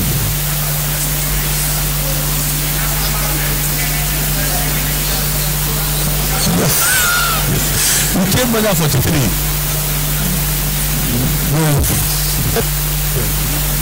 Mr. President, notice shall not be dispensed with in the case of a motion or in respect of any other proceeding for which notice is required, except with the consent of the Senate President and the General. Mr. President, from 43, even up to this, the basic says that I must get your consent. If I have your consent, I would like to correct my senior brother, the chief whip. If I don't have your consent, I'll sit down because I wanted to just give him the information that. Well, I know, but you know, as we are sticklers for the rules. So since we didn't comply with order 43, so I have to rule out of order. And then you can come, then you can approach me later. Then maybe we can give another chance to come in. Chief, will continue. Thank you, Mr. Senate President. My prayer to God is that your profound wisdom will continue to correctly guide us. Because the truth of the matter was that I was not comparing the revenue of 2018 versus 2017. I was comparing the revenue of the last 3 years versus when oil used to sell for over $100 per barrel, and budgets were made after year, and we still had no road to show for it. So let's get back to the correct history of Nigeria. Let's not be selective in our recall of the history of Nigeria. My contribution at this point, my dear colleague, yes, proudly so.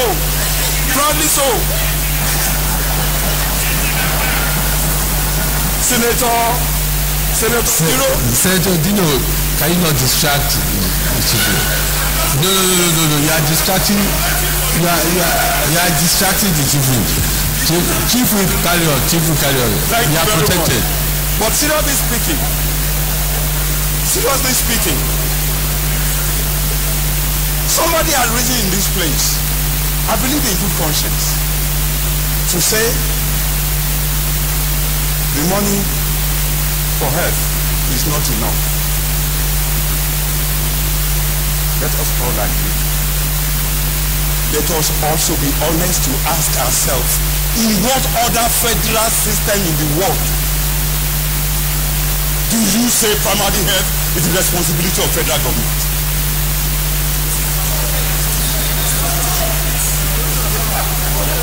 This system was not created by the APC. We are the ones who will change it. We will change the mess that you left for us. Secondly, if we are going to all complain, let's face it though, I don't want deficit budget. Good. If we don't want it, and we want to slash the budget from 8 trillion to 4 trillion, good. Some things must give way, including the allowances of all politicians. I'm just saying that there is no gain without pain. And we all know it. I agree with you. Beginning with me, yes, I agree. I agree. I agree. Yes, I agree. Yes, yes. Not only that, now I'm getting uncomfortable. Here in this place, week after week, we create new entities that will consume more money.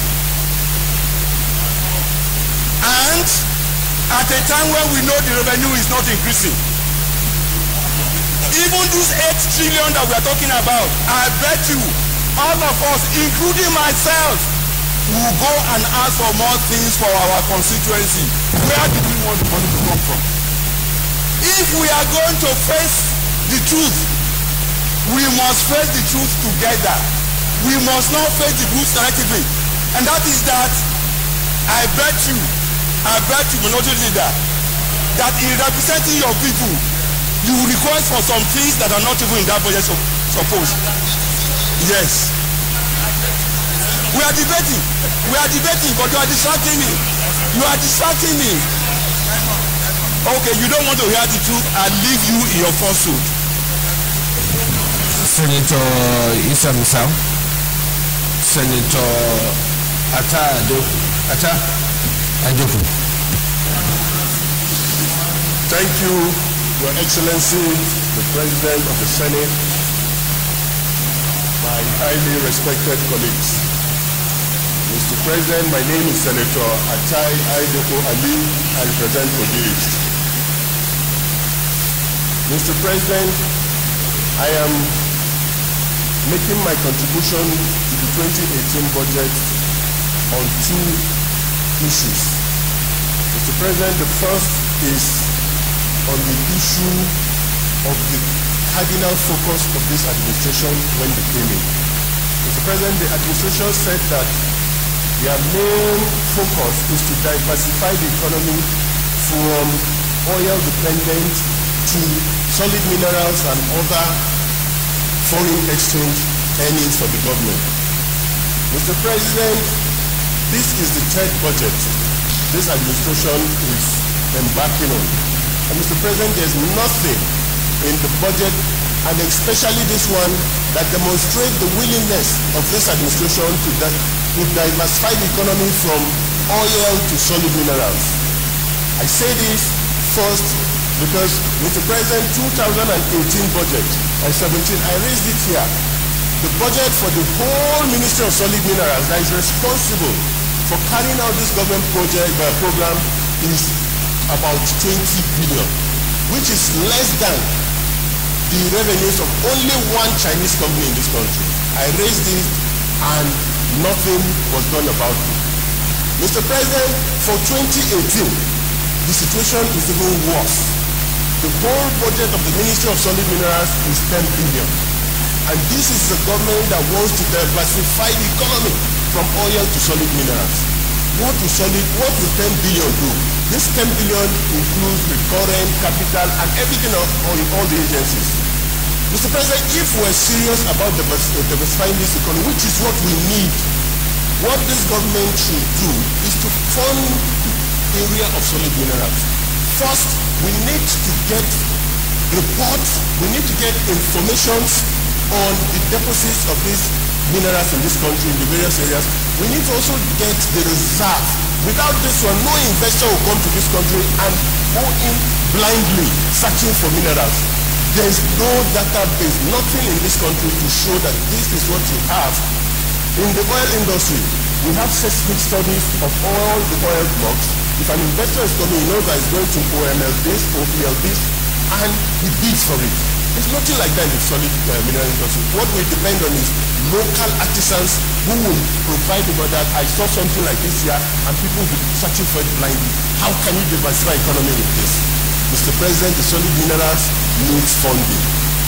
We need to have hubs. We need to have hubs, mining hubs in this country. Government should provide infrastructure, should provide roads to this hub and encourage people to go and mine This will generate foreign exchange for this country.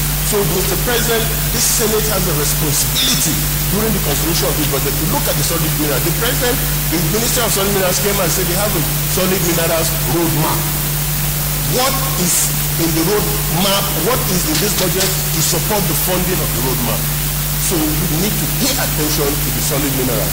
Mr. President, my second point in this budget is Nigerians have been promised poverty alleviation, poverty reduction. Mr. President, what is poverty reduction? It's simple.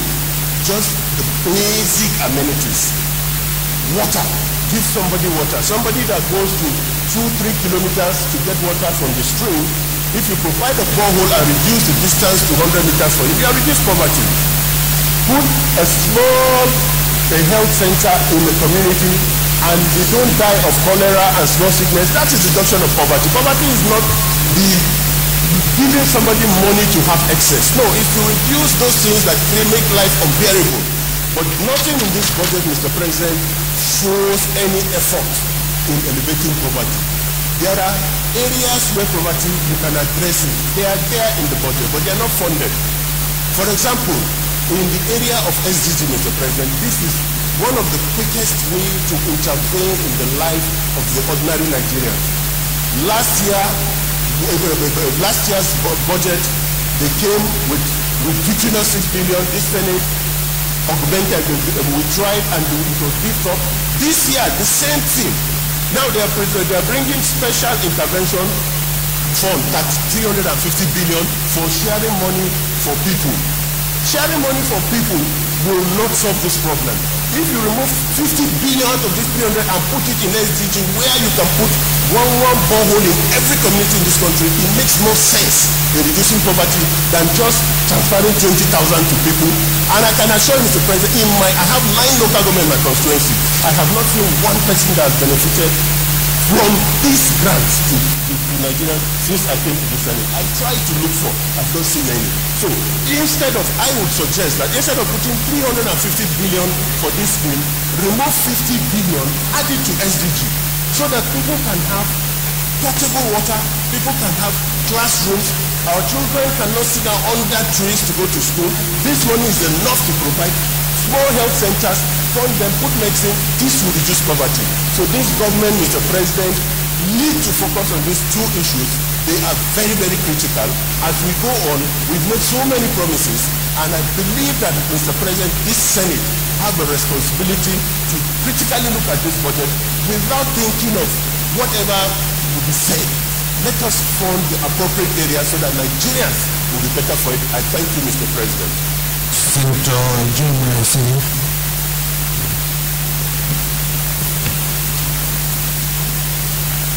Thank you, Mr. President.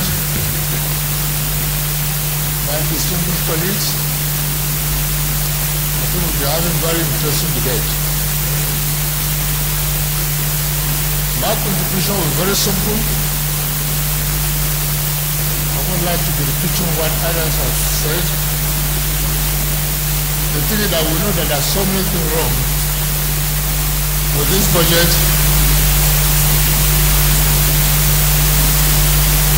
Deputy Senate President, listen. Please, I want everybody to listen to me. Order, please.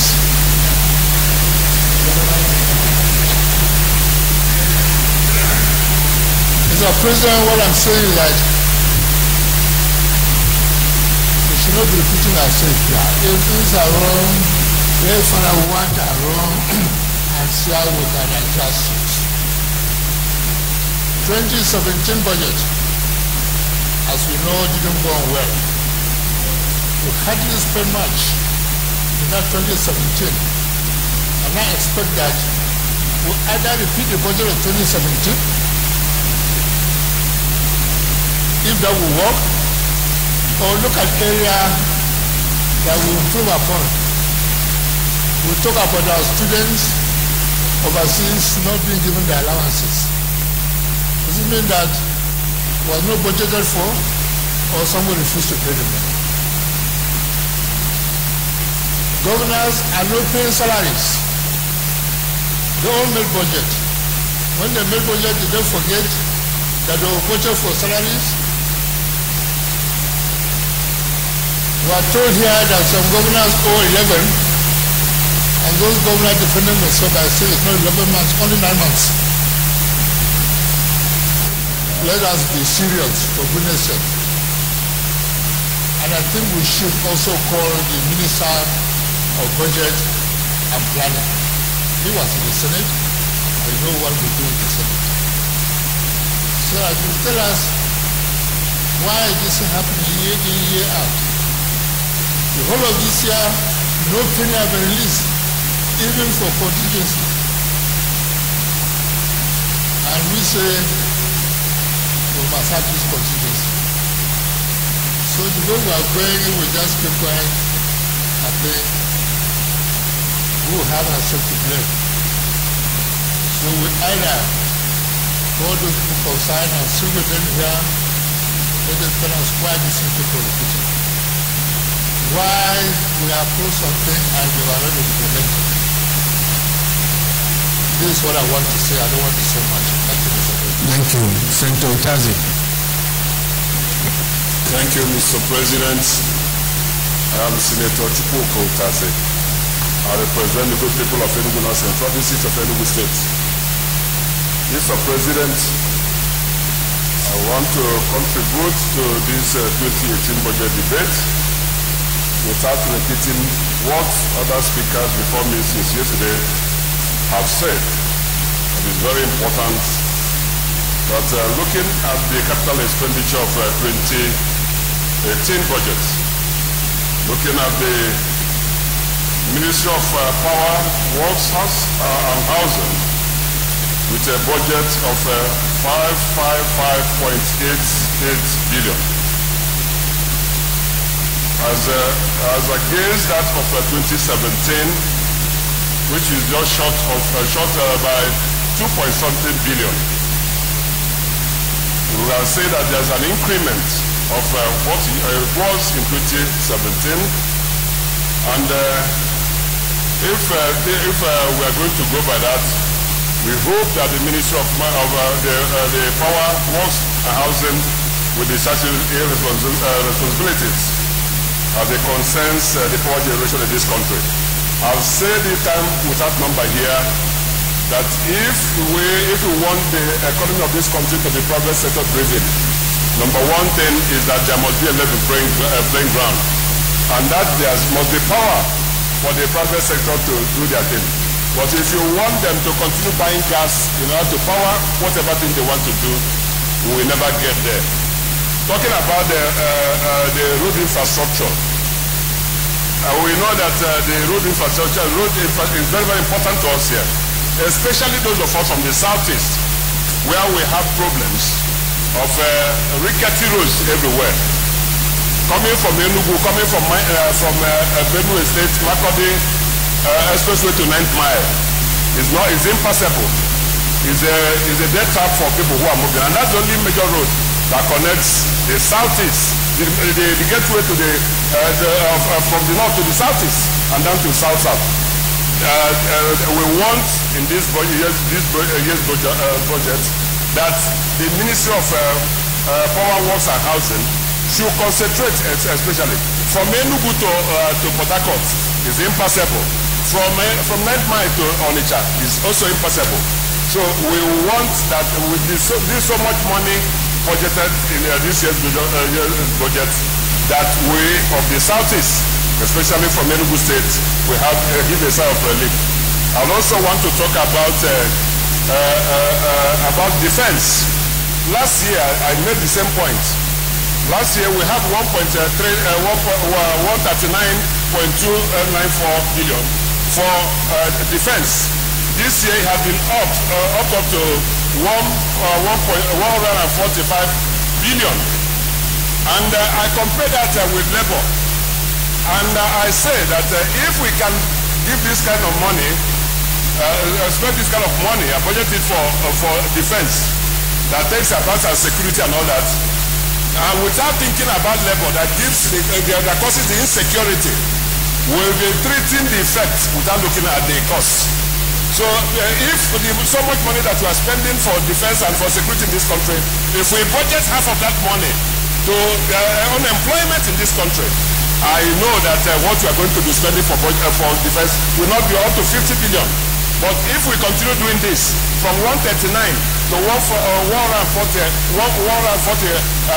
billion, next year it may be 150. And we are not attacking the issue of the effect or the cost of the insecurity in this country, and that is unemployment.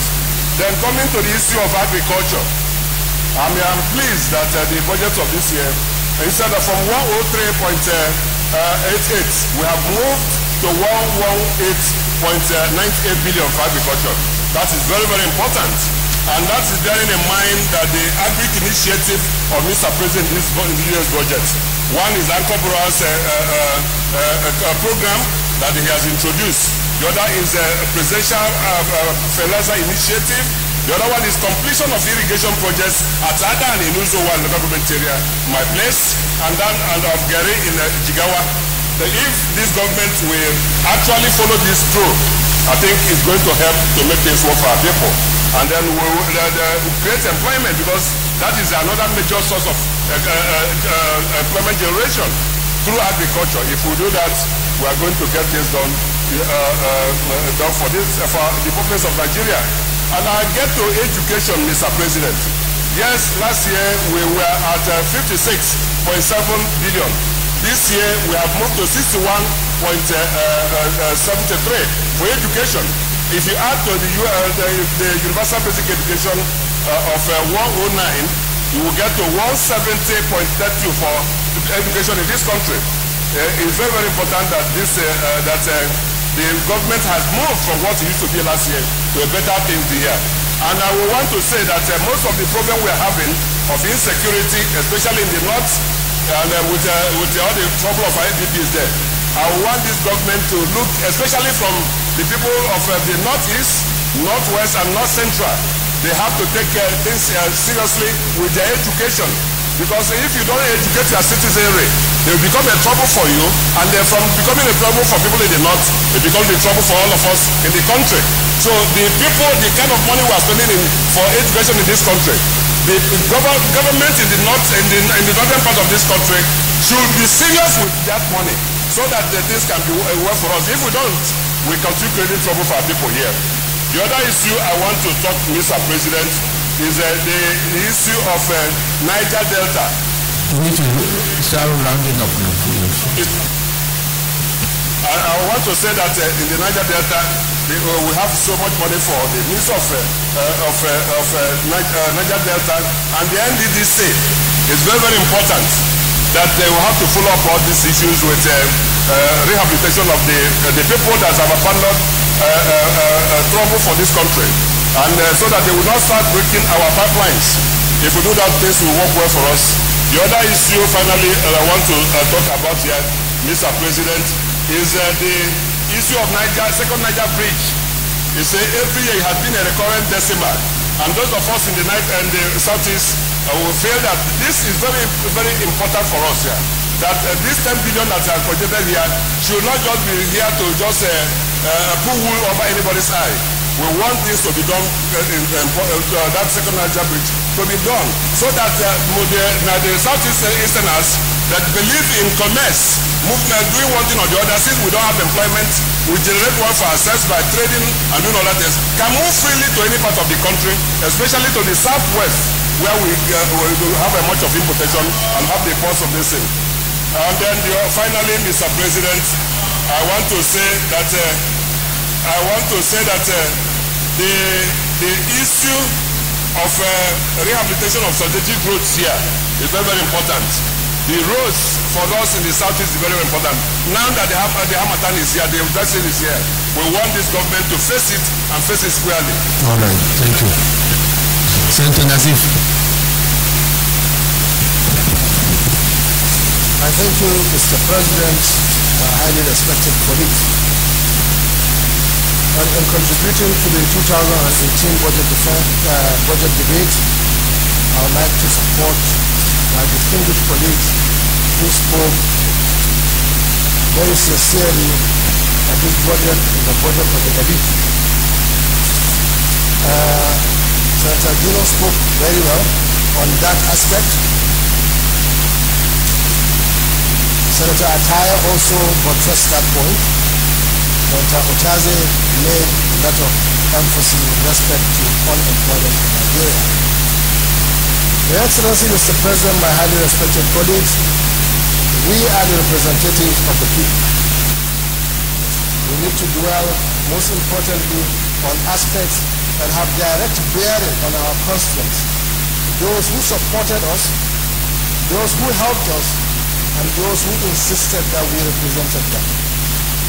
Your Excellency, the issue of unemployment, the issue of skill acquisition, this issue of training, instead of packing monies and putting it in elitist projects, let us do what will touch the welfare of Nigerian people. Let us lay emphasis on the welfare of Nigerian people as enshrined in the Constitution of the Federal Republic of Nigeria. Your Excellency, I want to give reference to an agency of government under the Ministry of Labor. Your Excellency, NDE. Only recently did the NDE bring about skill acquisition that will cater for about 76,400 Nigerians, making it a total of about 2,000 per state, which will have direct bearing on our constituents, which will touch the lives of our people.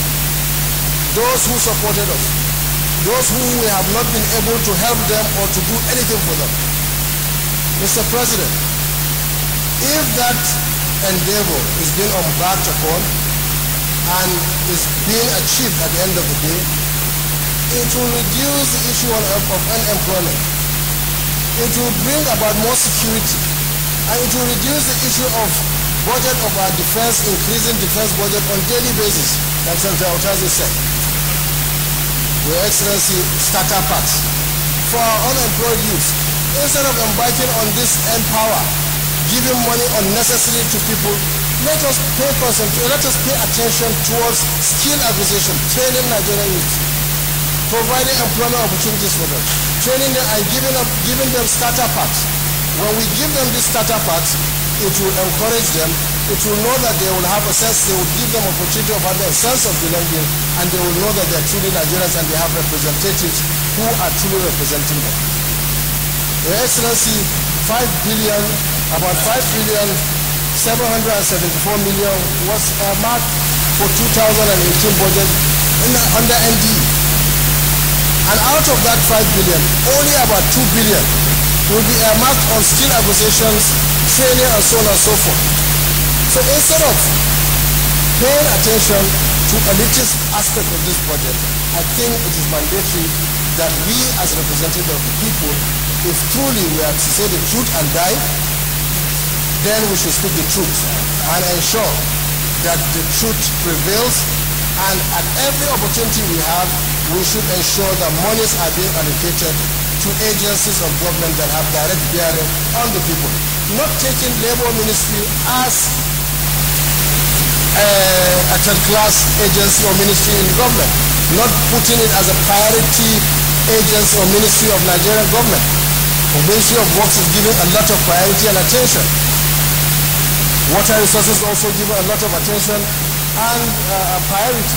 Why shouldn't job creation be a priority to Nigerian people there?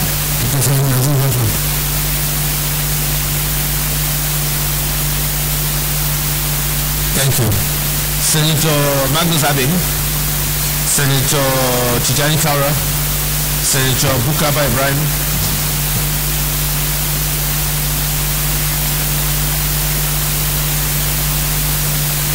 I traveled and came back this morning. I have not even seen the budget. Senator Rozoko, Senator Matthew Rogidi.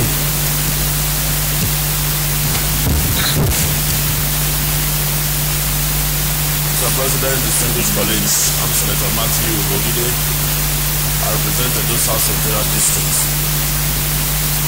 Mr. President, thank you for the privilege given to me to make my humble contribution on the general principle of the 2018 budget. Mr. President, permit me to remark that annual budgets in Nigeria do have become an annual ritual that is really not benefiting the greater majority of our people. This is my observation.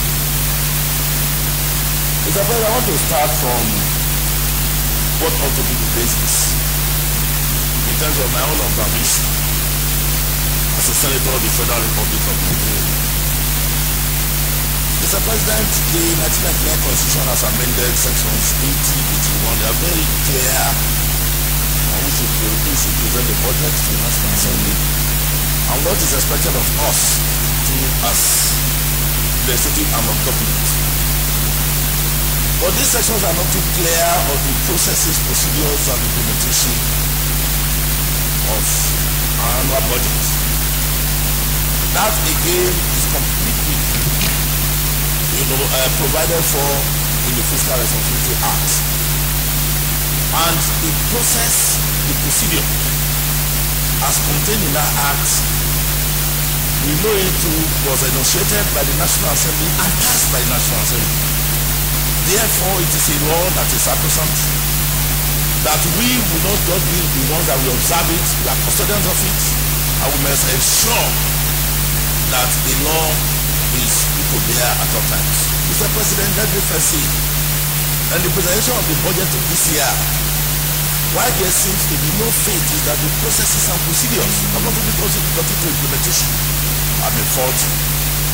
Faulty in the premise that we are putting the cart before the horse. Mr. President, my very distinguished colleagues, the parameters and indices, a lot of persons, a lot of our colleagues have spoken about them. And if these ones too are the ones that have formed the basis for the estimates that have been presented by the executive, we have not reached a compromise on them, it only means that these figures that are bandied are not workable and are not going to be workable. That therefore brings to the second point. Mr. President, let us look at the benchmark indices that have been presented by Mr. President. We have said, for instance, that we are going to produce 2.3 million barrels of crude oil a day. That again, our colleagues have mentioned it is not possible because we already have an agreement with OPEC that this year they are going to cut back 2 million barrels, and by the time Nigeria is able to produce 1.9 million barrels, we are going to have a cut. Therefore, the whole idea of putting the figure of 2.3 million barrels of crude oil a day is not workable, not possible. So that premise, when it comes to our revenue from oil, that is not doable. If we say we want to sell crude oil at the cost of some $5, Mr. President, we know that the greatest problem we have in this country today is the issue of deficit. And this deficit has caused us to be to maintain or pay for the interest on our debts with almost 60%. And therefore, we know it too that what we have taken as loans, whether local or external, they are the things that are weighing on our developmental plans in this country. Therefore, if we had raised the price per barrel to $50, which I am canvassing, therefore we have more money at our disposal than we reduce our deficit. You got about that. So the $45 per barrel is totally unacceptable. And if we have to look at the projection into the immediate future, we should not be afraid, because we have a very clear comfort between $50 and $60 per barrel, at least in 2018. And then let me say, Mr. President, that the other assumption that we have made here, that of course the exchange rate of 305 naira to the dollar, Mr. President, is not possible, because even from last year and the projection that we even have up to 2020, there is no way we expect that our dollar we will spend 305 when of course we know that it's between 360 and 362. If of course we raise it from 305 to 350 or to 360, again that is going to reduce our deficit because we have more dollars. So, Mr. President, I want to say all these indices are completely are not workable, and if they are from the basis of the 2018 budget, then of course the basis is wrong. And again, Mr. President, let me say, let you round up.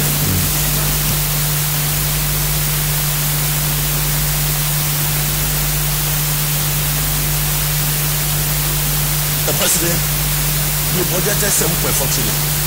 How much was released? We are talking about 2017. We should not even go there. If we budget figures and there are no releases, therefore the intentions are wrong. Mr. President, that is why the issue of overhead, we should look at it very closely. Government MDAs, departments they are not working.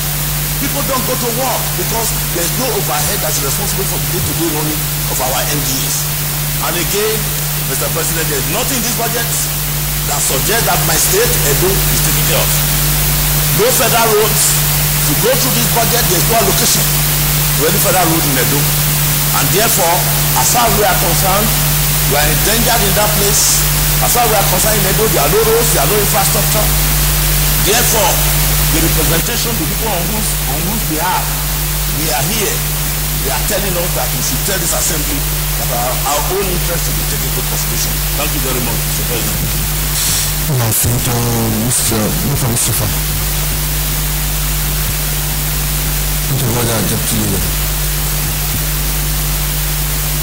May I at this stage apply that we suspend our rule to extend our sitting beyond 2 o'clock in order to accommodate the need of our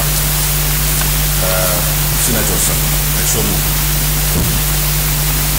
Mr. President, distinguished colleagues, I rise to second the motion moved by the leader of the extend our rule beyond 2 o'clock to enable our colleagues to speak their minds on this budget. I accept the question.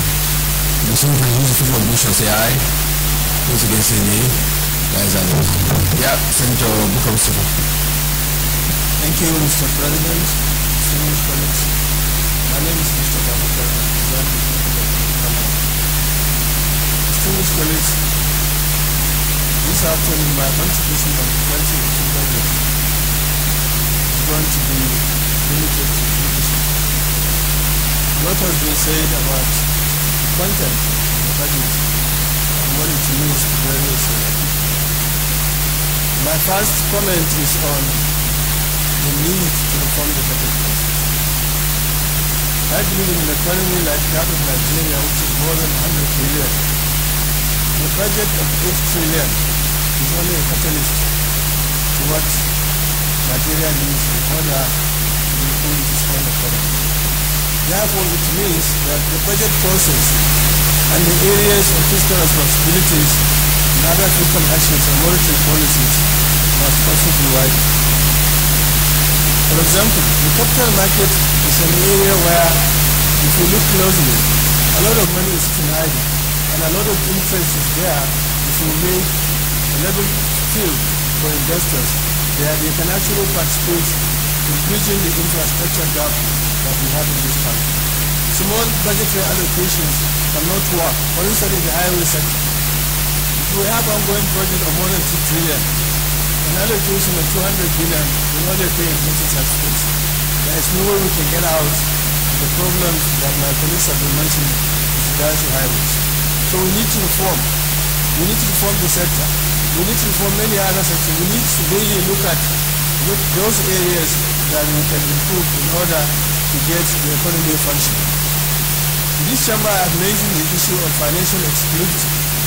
Most people, especially people living in rural areas, I mentioned that, for instance, in my own 12 local governments that are under the senatorial district, only 2 local governments have banks, which means, effectively, my people are not financially connected. They are excluded from participating in the Nigerian economy.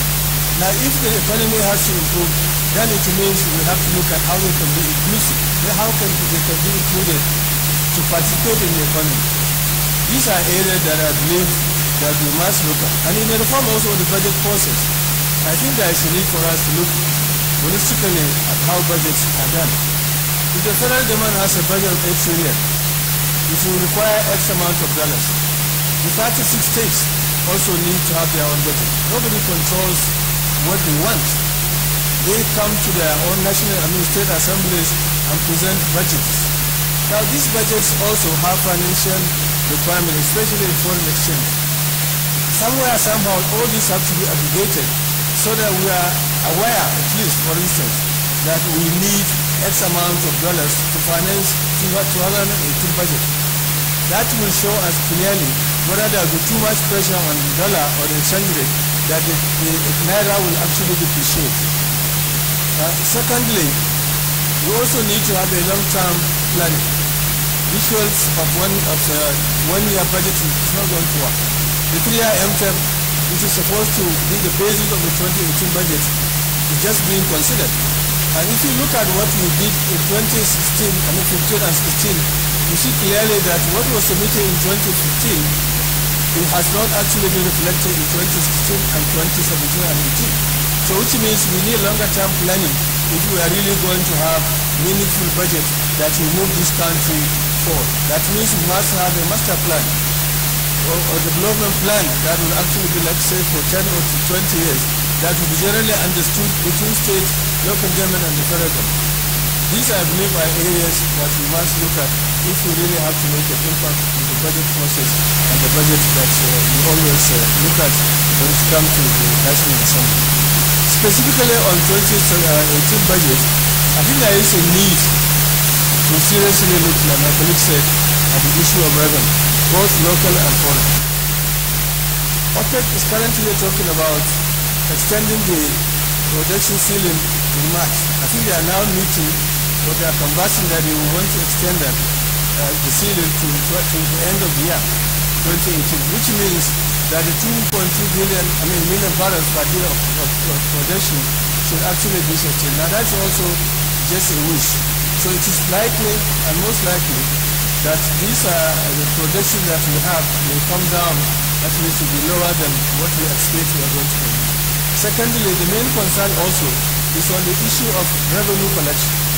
My colleagues have mentioned the issue of non-oil revenues that are being collected. Most of the agents that are collecting these revenues in real terms really have not collected more than what we are collecting before. Because if we are collecting a revenue of 900 billion, when the price of the naira and the dollar is 190, when it is now over 300, if you collect less than 1 trillion, then it means in real terms the value of the naira has actually come down and collecting less. So it is really a big concern that we must look at the area of revenue collection, that is non-oil revenue collection, so that we can finance this project.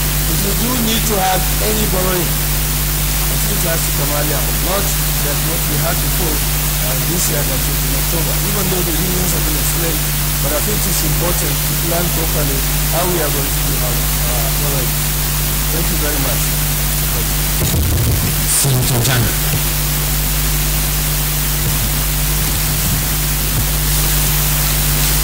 Mr. President, very distinguished colleagues, I thank you for this opportunity to contribute to the 2018 appropriation bill. But let me start by the benchmark that is being used for this budget.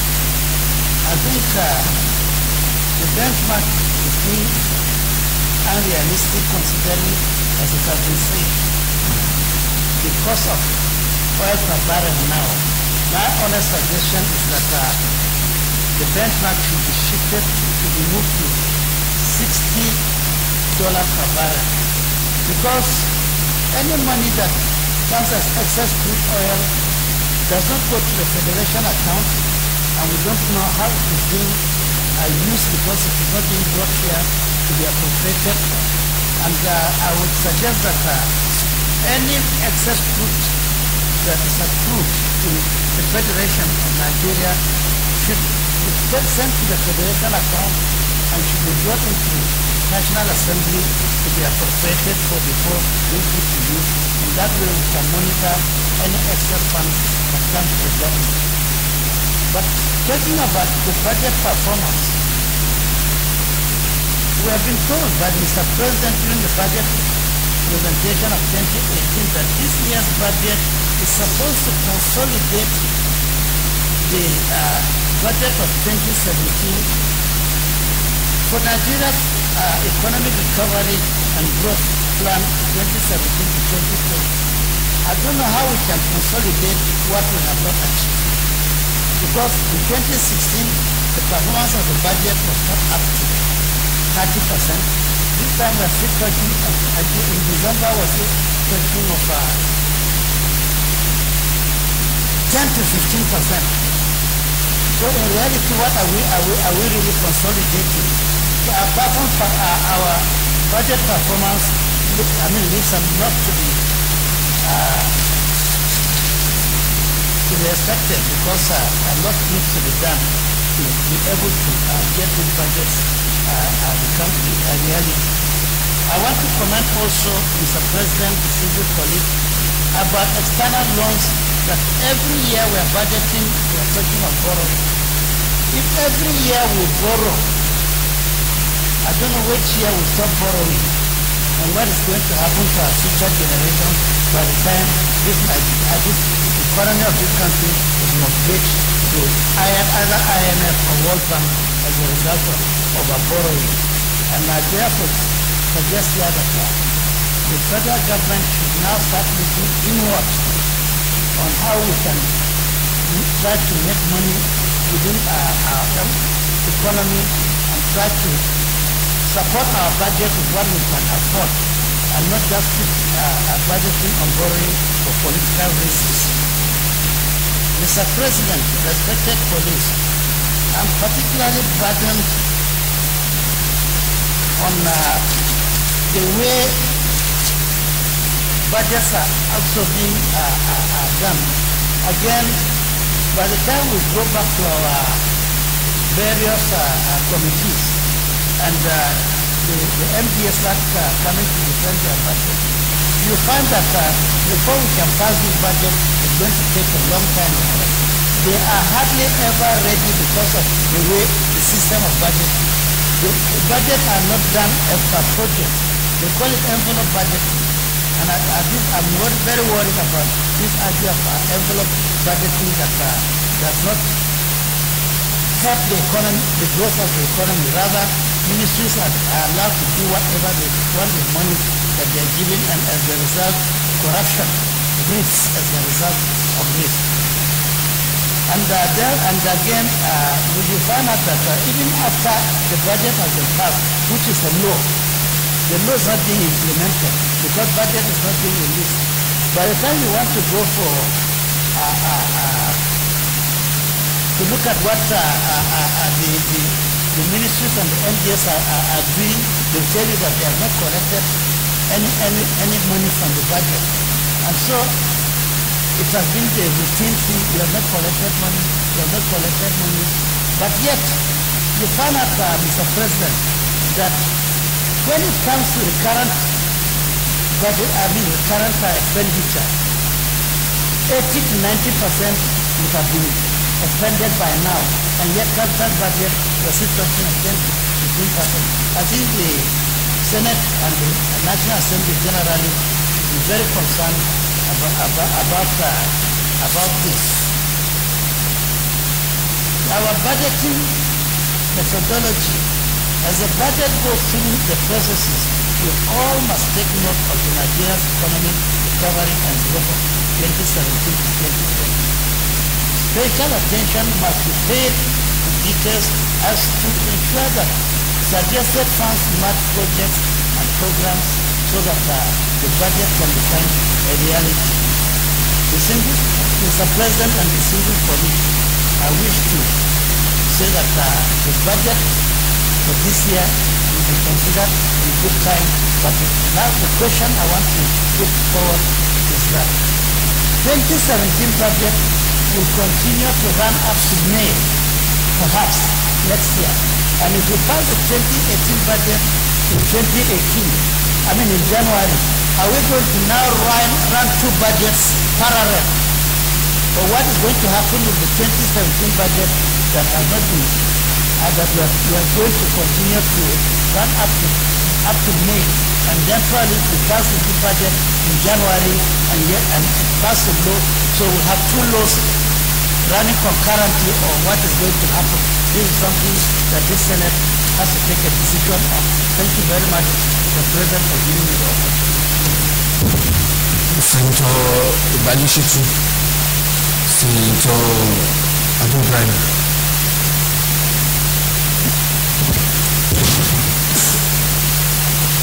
Mr. President, esteemed colleagues, my name is Senator Abu Ibrahim.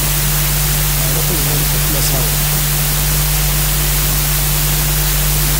The 2018 budget mentioned a 60% higher than 2017. The estimated expenditure is 8.6 trillion. This is very ambitious, and I believe it will be achieved. However, the most important risk area is the revenue target and revenue collection. Once the revenue collection is missed, this will widen the deficit beyond the projected 1.6%. Therefore, the most important aspect of this budget is revenue collection and revenue generation, greater efficiency, and the housing remittances that cannot be better. And therefore, imperative that performance management system is instituted to guide revenue generating agencies with clear penalties for CEOs who have failed to meet targets. And the benchmark oil price of $45 per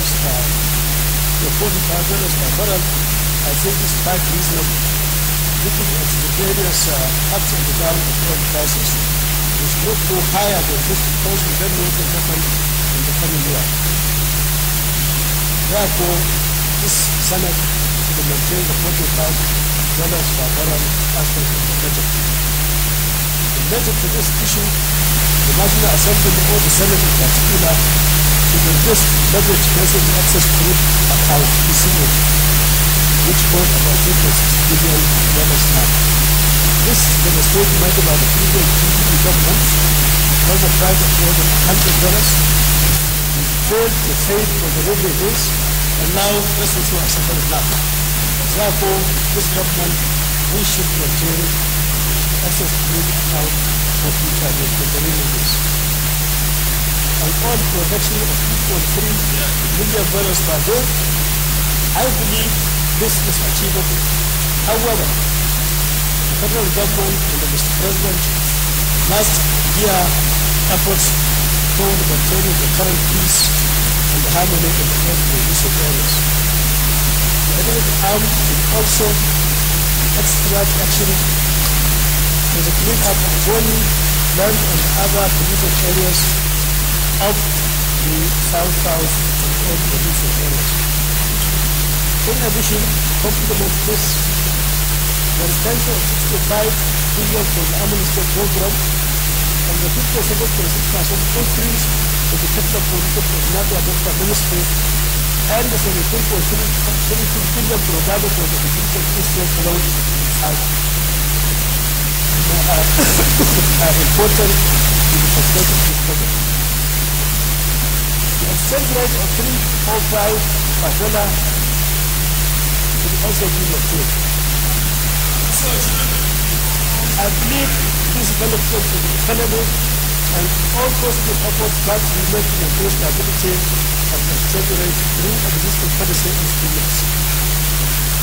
One important area that immediately comes to my mind is the expansion of incentives and the activities in the agricultural chain through preservation, storage, processing, and effective to improve our export system.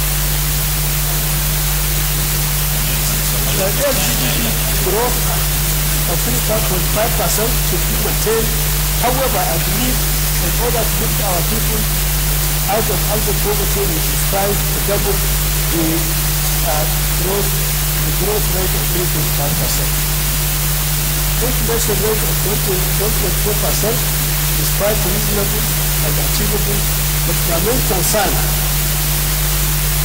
is the affordability of essential life commodities of life by increasing the proportion of our people.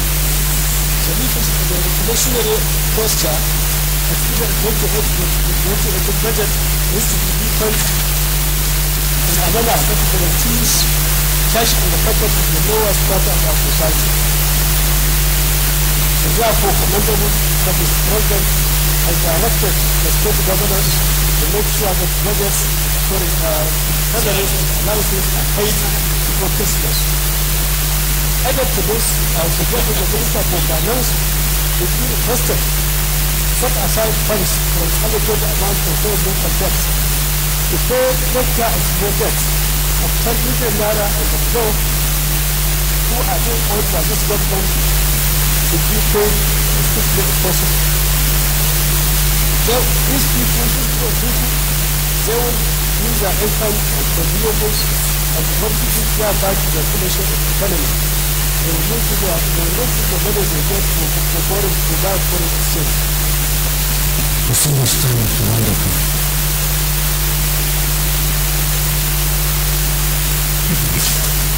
I welcome this government's action of net capital expenditure to critical infrastructures, like hydropower project, transmission lines, substations, the second Niger bridge, strategic roads, standard gauge rail lines, and an elaborated national housing program. These are potential game changers. The executive therefore should be commended for being far-sighted and showing the seed of growth for a very fast path. However, efforts should be made to open these areas for foreign investments so that the areas could be implemented properly and augment government annuals that pay for the efficient delivery of such projects. Mr. President, thank you very much. Senator Clifford Odia, Senator Ahmed Ogimbe.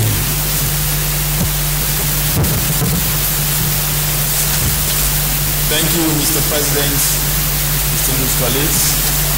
My name is Senator Ahmed Ogimbe. Mr. President, I am from Kogi Central, Electoral District. Mr. President, thank you for giving me the opportunity to speak on 2018 appropriation bill. This bill is titled Budget of Consolidation. It is said to be targeted at consolidating the previous achievement of the budget. Mr. President, I am bothered about this budget of 8.612 trillion naira, which has given no attention to the steel sector, Mr. President. Mr. President, distinguished colleagues, this is a sector that have the potential of creating 3 million jobs. Mr. President, this is a sector that can save this country $4 billion from importation of steel products. Mr. President, this sector has the capability of revamping the economy of this nation. Mr. President, after producing the budget of 2018, to my surprise, Mr. President, 354 million naira was budgeted for capital expenditure for Ajakuta Steel Company. Mr. President, with due respect to the people that prepared this budget estimate, I don't know what they think 354 million naira is going to be for Ajakuta, a place like Ajakuta. What kind of infrastructural development do they expect 350 million to provide for the people in Ajakuta? Mr. President, the road in Ajakuta is so dilapidated that it's not motorable at all. This country, Mr. President, we are not ready to create jobs. We are not ready to move this country forward, especially in the steel sector, Mr. President. If you are calling an investor to come and invest in the Ajakuta Steel, and there is no basic facilities, infrastructural facilities on ground, Mr. President, that is going to be very discouraging to the investor that you are seeking to come and invest in your area. Mr. President, Ajakuta Steel was intentionally branded obsolete and moribund. And that it should be abandoned. Mr. President, that is not true. The technical audit report has shown that notwithstanding the long years of partial operation of the steel plant, the technical readiness already achieved has not diminished as preservation of equipment and facilities are constantly undertaken, Mr. President. To continually say that Ajaokuta steel is obsolete and moribund, Mr. President, is like a case of giving a dog a bad name so that you can hang it. Mr. President, distinguished colleagues, Ajaokuta is of 3 phases. The first phase is 1.2 million tons per year. The second phase is 2.3 million tons, and the third phase is 5.2 million tons, respectively. Mr. President, distinguished colleagues, we are still at the stage of 1.2 million, which is the first phase. Mr. President, as of today, as I speak to you, this first phase has been completed up to 98%. All that this country needs and this administration needs, Mr. President, is to have the political zeal to complete the remaining 2% so that Ajaokuta can start operating. Mr. President, we have been going in and out. You see the ministers going up and down the National Assembly with files, and instead of them to tell Mr. President and this present government the truth about Ajaokuta, because there are so many problems in this country that Ajaokuta can easily take care of, Mr. President. It's only 2%. Other prior administration has completed up to 98%. All that is needed for we to say that Ajaokuta first phase is going to be producing steel is only 2%. So I want to appeal to the federal government to take note of this. It's only 2% that is needed to complete Ajaokuta first phase. Mr. President, the total world crude steel production presently stands at 1.5 billion tons. Mr. President, out of this 1.5 billion, 70% of this 1.5 billion tons is produced through the basic oxygen furnace technology. Mr. President, is what is popularly known as blast furnace. This technology is what we have in Ajaokuta laying fallow at this point. Mr. President, somebody to come and say that Ajaokuta is obsolete and moribund, Mr. President, that is a complete calumny. Meanwhile, I'd like to thank the federal government for being up to date in the budget. This time is so wonderful. For a current expenditure, why doing this? Mr. President, basic infrastructural facilities, I think it needs to be on ground to complement the efforts that they are doing. Before I conclude, Mr. President, I'd like to take you back to the presidential campaign of Mr. President prior to the 2015 election, where the country was promised, if I'm not mistaken, 3 million jobs in the very first year. Mr. President, as much as the president of this country intends to do good for this nation, 3 million jobs as of today was never created. But Mr. President, I would like to say this categorically, that 3 million jobs is sitting right there in Ajaokuta if Mr. President and this government has the political will and zeal to complete Ajaokuta the remaining 2%. Thank you very much, Mr. President. Thank you, Senator Gimbo. Senator Ahmed Abubakar, Senator Yahya Abdullahi. Thank you, Mr. President. Initially, I thought really that I had no need to make any contribution, but then I do realize that I will be missing an opportunity at the cost of sounding like a broken record, to continue to have on our lack of direction on budgeting. Mr. President, what we are operating an economy of low tax to GDP ratio. Therefore, because of that, we have low budget to GDP ratio. Now, because of that, it means that the amount of resources that you are getting to invest in the economy is like a drop in the ocean. What we have is capital budget, which is just about 2 trillion. It's just about 2% of the total gross domestic product. And that's what we say when we invest it is going to inflate the economy. It cannot. because it's like a drop in the ocean. We have to get our economic managers to rethink directly about how are they going to get the necessary resources, both from the fiscal and the monetary adjustment that are required, to get those resources that we can be able to use to invest in our people and in our resources.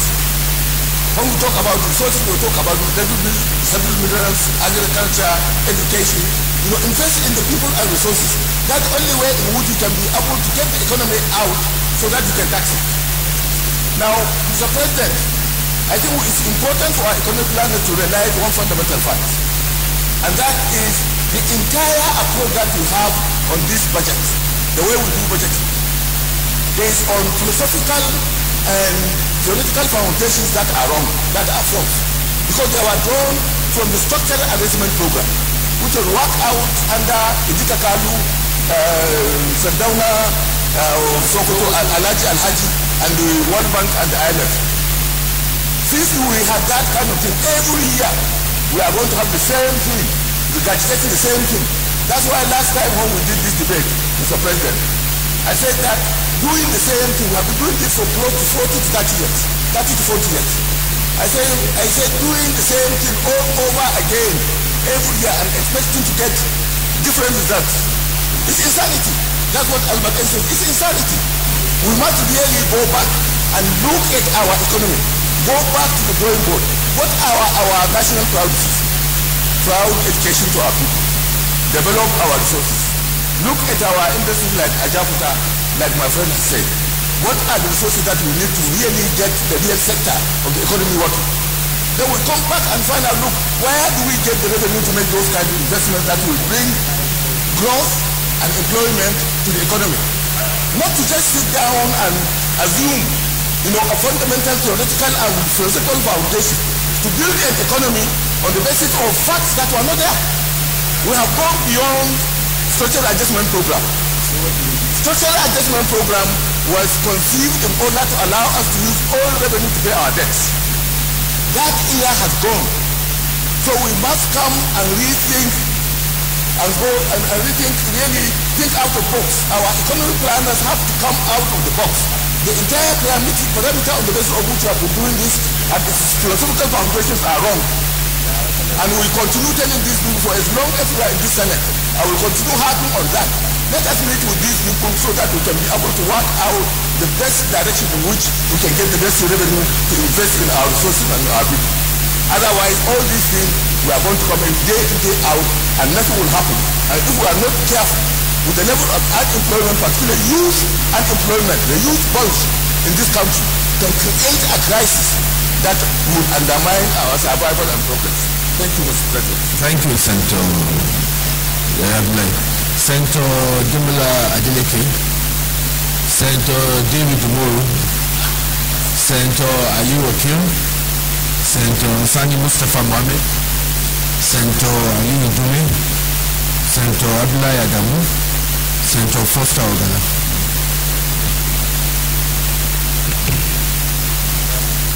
Mr. President of the Senate of the Federal Republic of Nigeria, my distinguished colleagues, I want to salute you on this, our third debate on the principles of formulating our national budget 2018. Mr. President, I want it to be on record, properly placed, that this is the third time this government is omitting my people from budgetary provisions in 2018.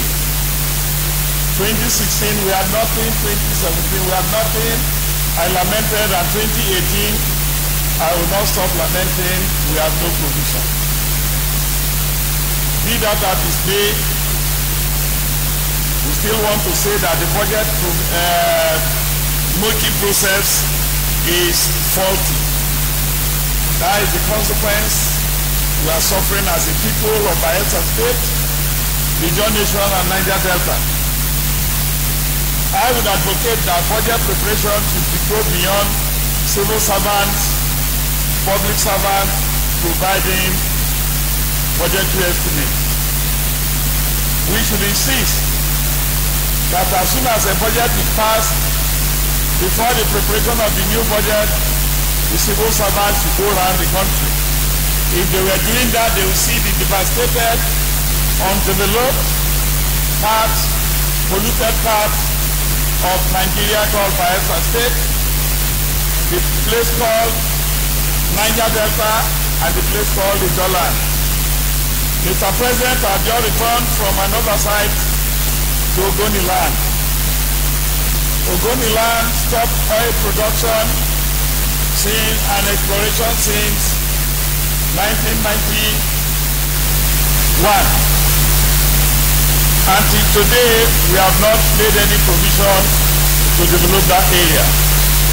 I am advocating that we just don't need to stop production before development can shift to that area. I'm appealing that this budget should have a provision to study the pollution and extent of environmental degradation of the Niger Delta through oil and gas pollution. And so I'm advocating further that this provision should be made in the 2018 budget. We need to accommodate every part of this country. Again, funds meant for the Niger Delta are never properly provisioned in the budget, as is in the case of the NDDC. The NDDC budget has specific provisions, but the federal government put past the sums this year is 71 billion, whereas what is supposed to be there is more than 400 billion. And therefore, the Niger Delta development is being owed over ₦1 trillion since inception. That is not good, and there should be a provision to start paying back that huge debt to develop the area. I believe if there is equity, there is equitable provision of development projects in my Bayelsa State. My federal constituency has not a single budgetary provision in 2018, as it was in 2017, as it was in 2016. To ensure that further agitations of attention are not incited, the federal government, and in this budget, I'm appealing to my colleagues to ensure that there are provisions there. I do not need to speak long because I believe that all Nigerians and my colleagues understand what I'm speaking about. And during the proper repositioning of the budget process to screen and then to reconfigure the budget, the people of Bayelsa West Senatorial District, the people of Bayelsa State, the Joland which I represent, and the Niger Delta should have better provisions which will be accommodated before the budget is passed and run. Mr. President, on this note, I want to thank you for the opportunity to speak, and I want to thank my colleagues for listening, and I want to thank the people of Bayelsa West who sent me here to speak for them and to represent them. Thank you very much. Senator Goodwin.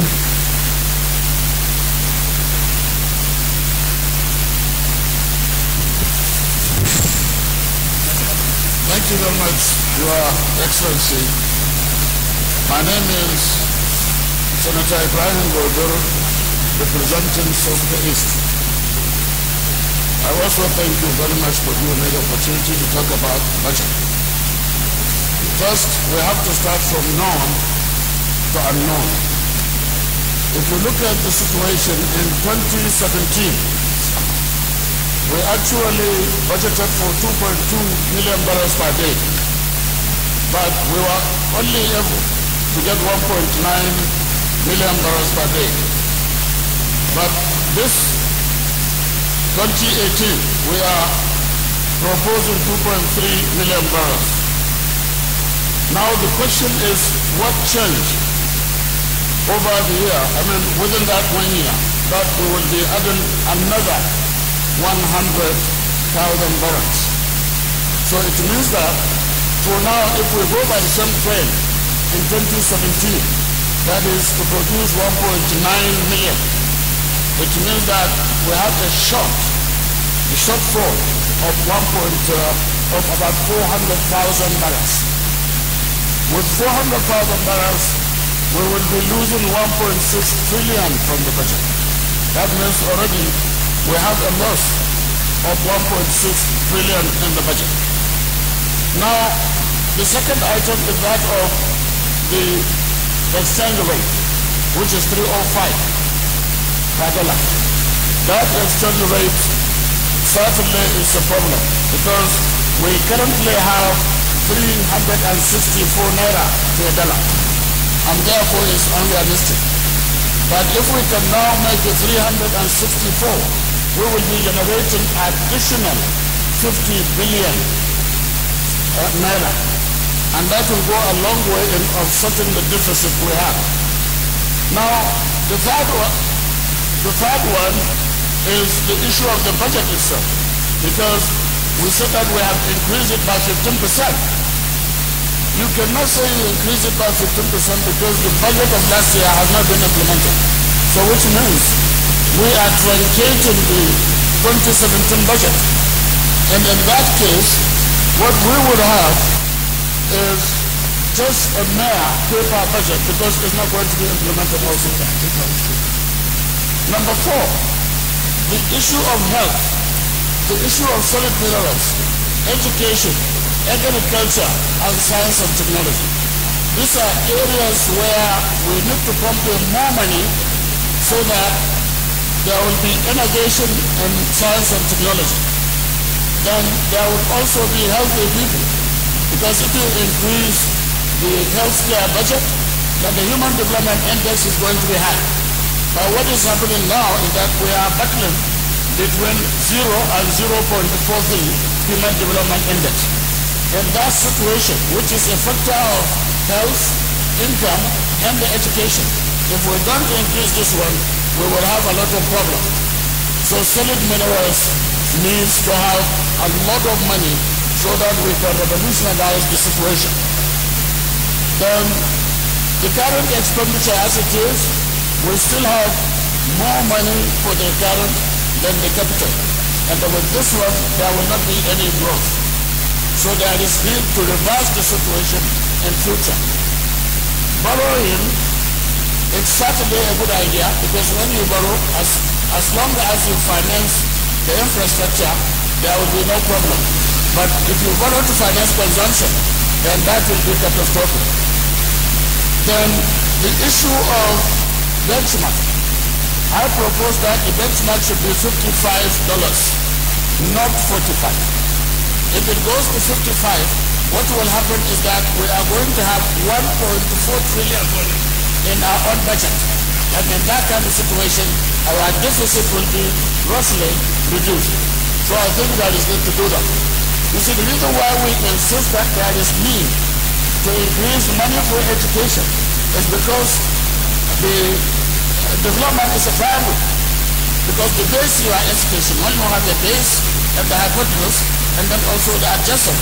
The base is the of the triangle is education, while the strategy is your own opposite. Because you have to have that strategy where you will use the National Economic Planning Department to come up with the realistic value of what you want for your own budget before you go ahead and do the budget. Just like the last speaker mentioned, or the other two speakers, they talk about just budgeting anyhow. There is need to strategically do the budget so that we can know exactly what and what instruments are required so that we can be able to develop. Then with that, with the base and the strategy, the hypotenuse will be the development. So I think, honestly, Your Excellency, the budget certainly is not going to be for growth because what we have currently, it's only that recurrent is more than the capital. And with the capital less than the recurrent, certainly there is not going to be any development. Thank you very much, Your Excellency, for allowing me to come. Senator Obinagwa. Senator Omoagege. Thank you, Mr. President. Senator Omoagege, Delta Central Senatorial District. Mr. President, I rise to declare my support to the federal principle to the 2018 federal government budget of consolidation presented to the National Assembly by Mr. President, His Excellency Muhammadu Buhari. Mr. President, it was T. O'Neill, the former Speaker of the House of Reps in the USA, who said that all politics is local.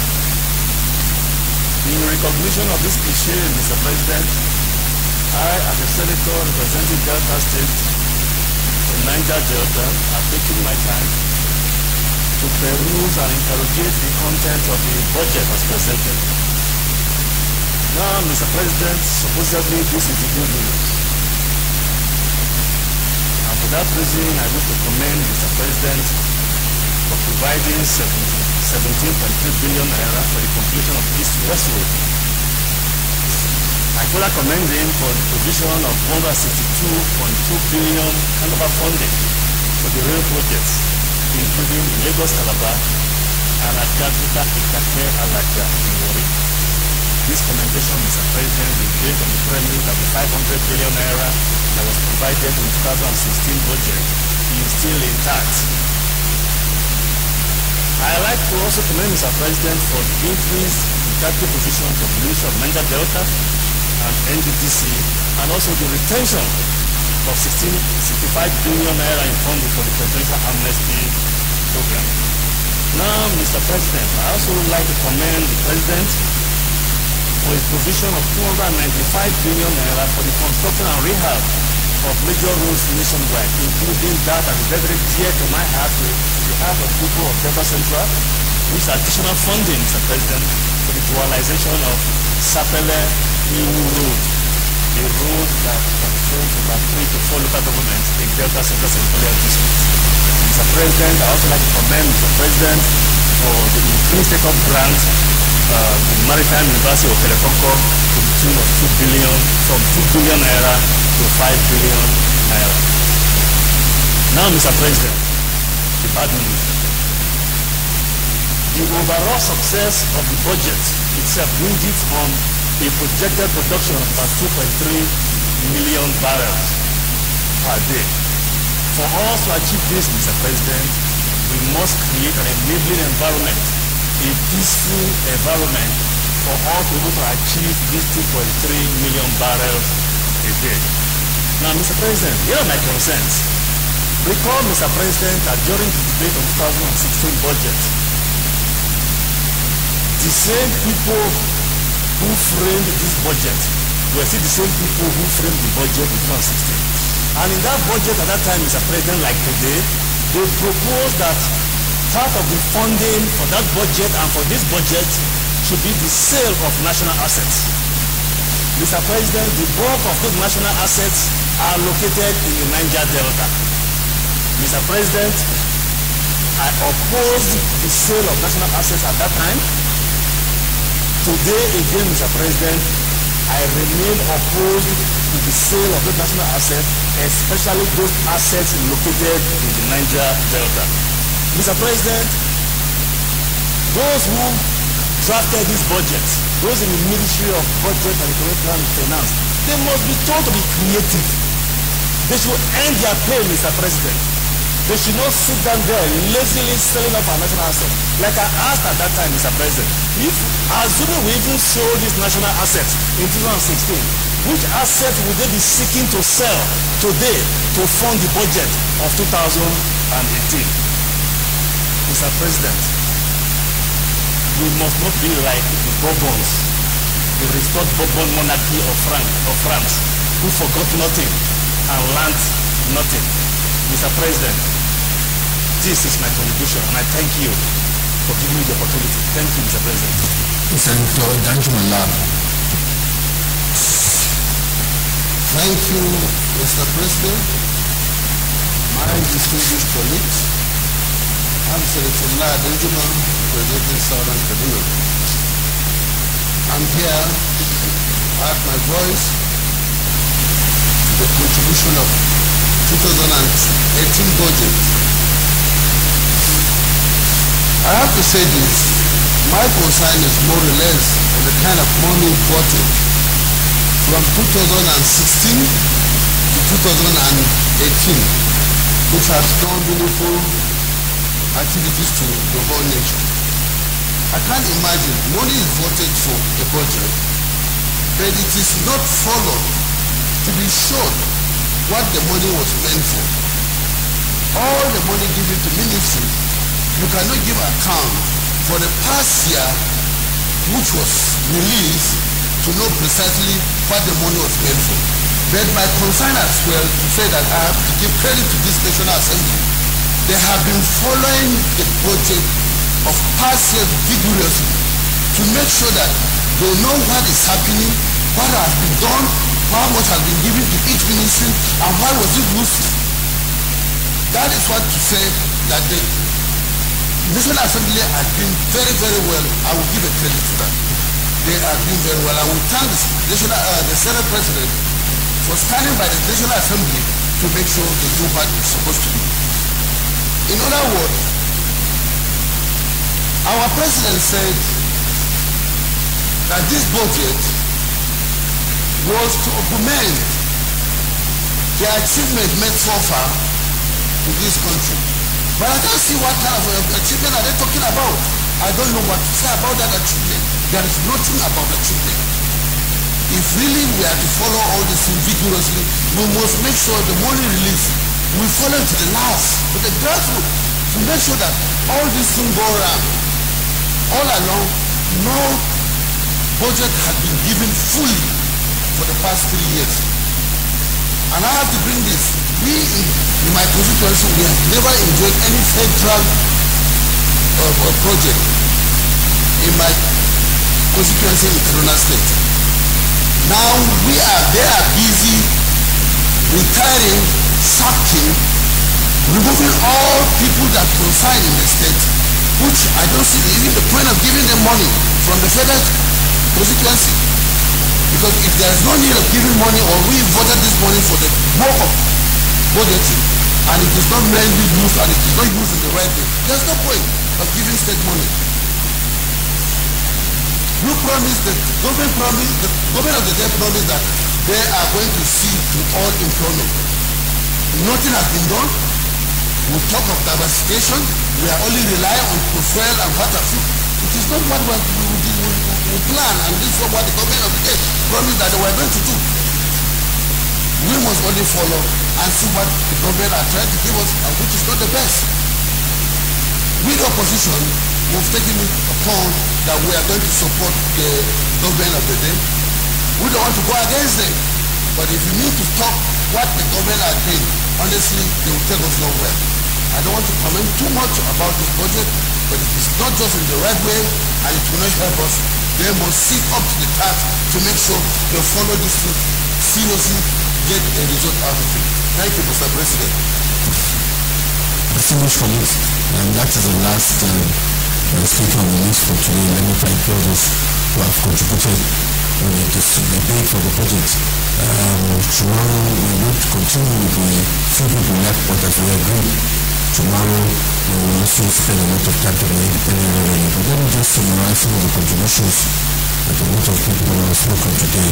Everybody agrees, recommend the executive in the direction which the project is being done in recovery to try and ensure that we have no money in capital expenditure. But the concern which a lot of people express is really the revenue projections. They are very, very unrealistic, and as such, it will mean that even the good intention of government to execute those projects will not be well funded. And I think this is an area that the committees on finance need to look at, because as we all said, this year we've only done 1.9 million barrels a day. The budget is planned on 2.3 million barrels. The concern is how realistic is that going to be. And already we are seeing results to show that, because if you look at the last 2 months now, where oil price has been as high as 60, and the report from FAC government is that they have not been able to put any money in the excess crude account. So the only reason for that was being that oil production is much less than what we're budgeting for. I think it's an area that we need to look at seriously. It must be that the level of theft that is still going on, of vandalism is still going on, is very high and is not being properly reported. I think this is an area that we also at National Assembly have a role to play. Secondly, in my concern, and I'm happy that we're debating independent revenue. If you all look at our figures on independent revenue, the budget was 180 something billion, but in the 9 months we only did 185. Meanwhile, we are budgeting 800 and something for 2018. How realistic is that? I sometimes wonder whether these technocrats do it to embarrass government or what it is. I mean, and try and do some of these things, knowing that it cannot work. So I hope tomorrow again we'll be able to address this, because that is going to already give a big hole, and budget implementation will be jeopardized. So this is an area. A lot of complaining will raise the issue of budget implementation. I think our position is that before year end, the intention of the government is to see that 50% of 2017 will have been implemented, and I think we need to hold them to this commitment they've made. The other concern, if you look at our budget, it appears that our current expenditure, especially personnel, has started creeping up again. It was well managed, but I've noticed, if you look at the figure again, it appears that is going to see an increase. Again, all the different committees need to look into that. My concern is that maybe because government has been able to effectively block leakages in capital expenditure, many people have now moved to recurrent and personnel expenditure for all sorts of unscrupulous activities. I think it's an area that our committees need to look into. There was a lot of people talked about solid minerals and its adequate funding, and particularly the issue of Ajakuta still. I think we should look at. And of course the resolution we passed here on the issue of funding in the health sector, the 1% to Sarah. The single policy is a law we have passed. We're supporting with the resolution. Last year we did not implement it. In 2018 we must implement this. This is true. We must be honorable, distinguished senators, and we must respect our own law. So we must ensure that we do this area. Once again, the area also was the issue of smuggling, and that in this area it's important that we do our best to see that we give all the support to the executive to see how they can curb smuggling. Even in that, we thank all those who have contributed to the budget, to the debate on the principles of the budget. And this with our call on Nina, so that we can take the next item in the paper. We're going to see it.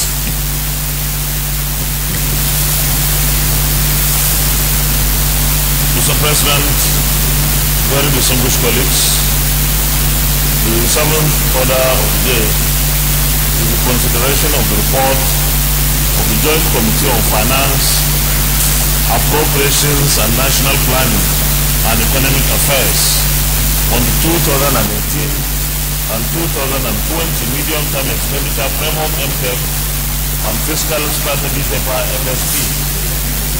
The distinguished senators will recall that the report was laid yesterday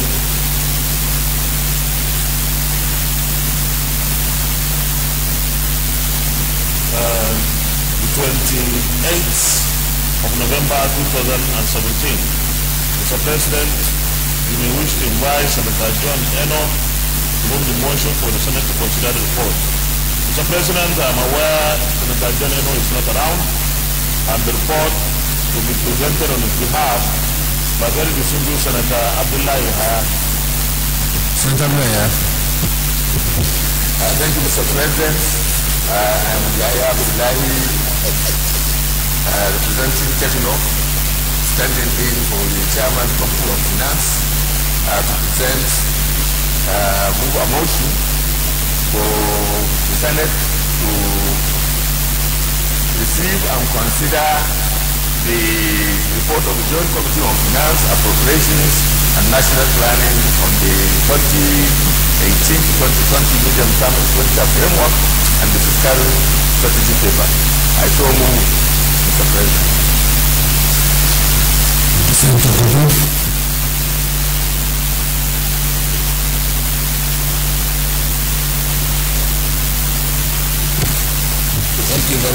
Excellency, distinguished colleagues, I second that we take the report of the Joint Committee on Finance, Appropriation and National Plan as moved by Senator Lyle. I so second. Distinguished colleagues, those in favor of this motion say aye. Those against say nay.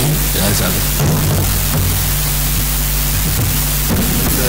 President, distinguished colleagues, just a country glance at the committee to this report will show that only 20% of the joint members find this report. I don't know whether there are any effects. What is down to 50%? But as much as possible, I would have said that we could at least give them the only one that to account for the committee.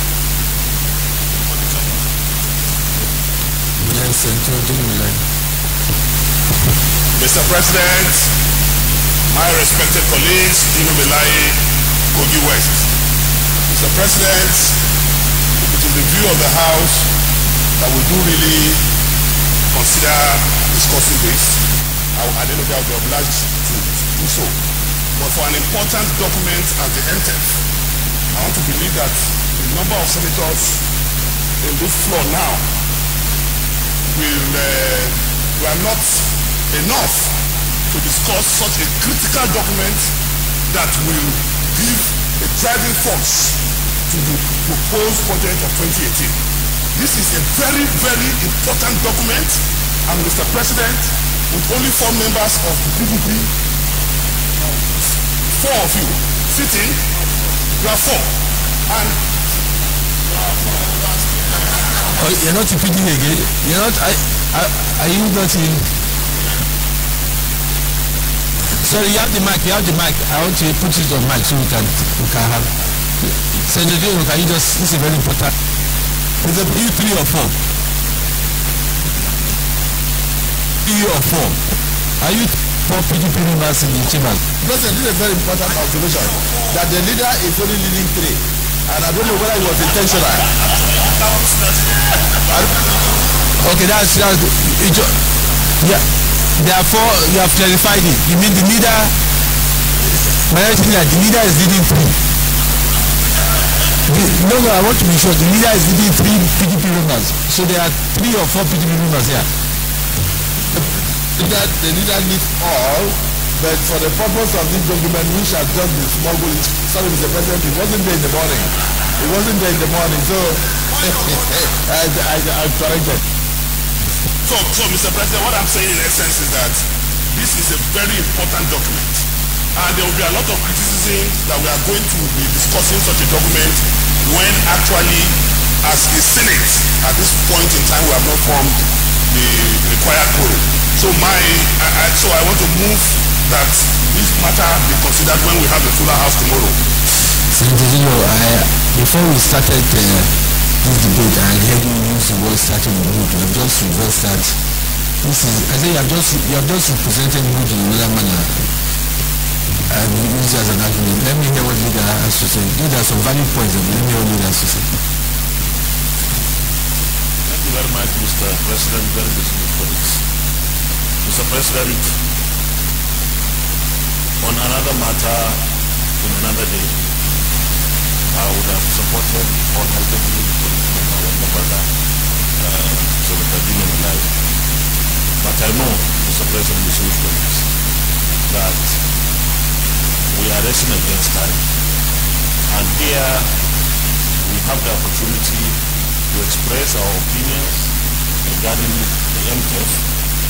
I believe that we can take this document because it is so important that we deal with it so that tomorrow we round up the entire debate on the budget and we would have then solved the issues in respect of what the MTF should look like.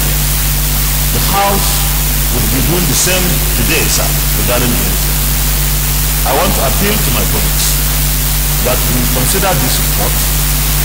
Let's see how far we can achieve a compromise, because I know already we are divided on what should be the benchmark and the rest of it, and that is okay. this is an opportunity for us to complete the debate on it and take a position, Mr. President. So I want to appreciate everyone who is here. And I believe that the representative of colleagues very well. Thank you very much, Mr. President. Yes, Mr. President, distinguished colleagues, on a very serious note, I know that what the leader said is not really a motion as such, it's an observation. I also want to appeal to the leadership, and particularly to the President, that because of the nature of the document is so important, we can spend time this evening to look at the document, and tomorrow we'll give justice to it, and we can still pass it tomorrow. The reality is that this has just been given to us now, and we are now supposed to open it for the first time and pass it. I know the Senate is not a rubber stamp for them. We need to make observations. We need to do. All right, Minister, you made your point. I don't want you want to make it sound as if our party does not allow you to contribute. We will give it to tomorrow to study it and to show that there's nothing in it. We're trying to use one funny word, sometimes smuggle or something like that. So we did. So we allow you and we'll take it tomorrow as first item on the content.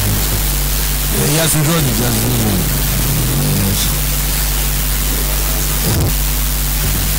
Leader of the Senate.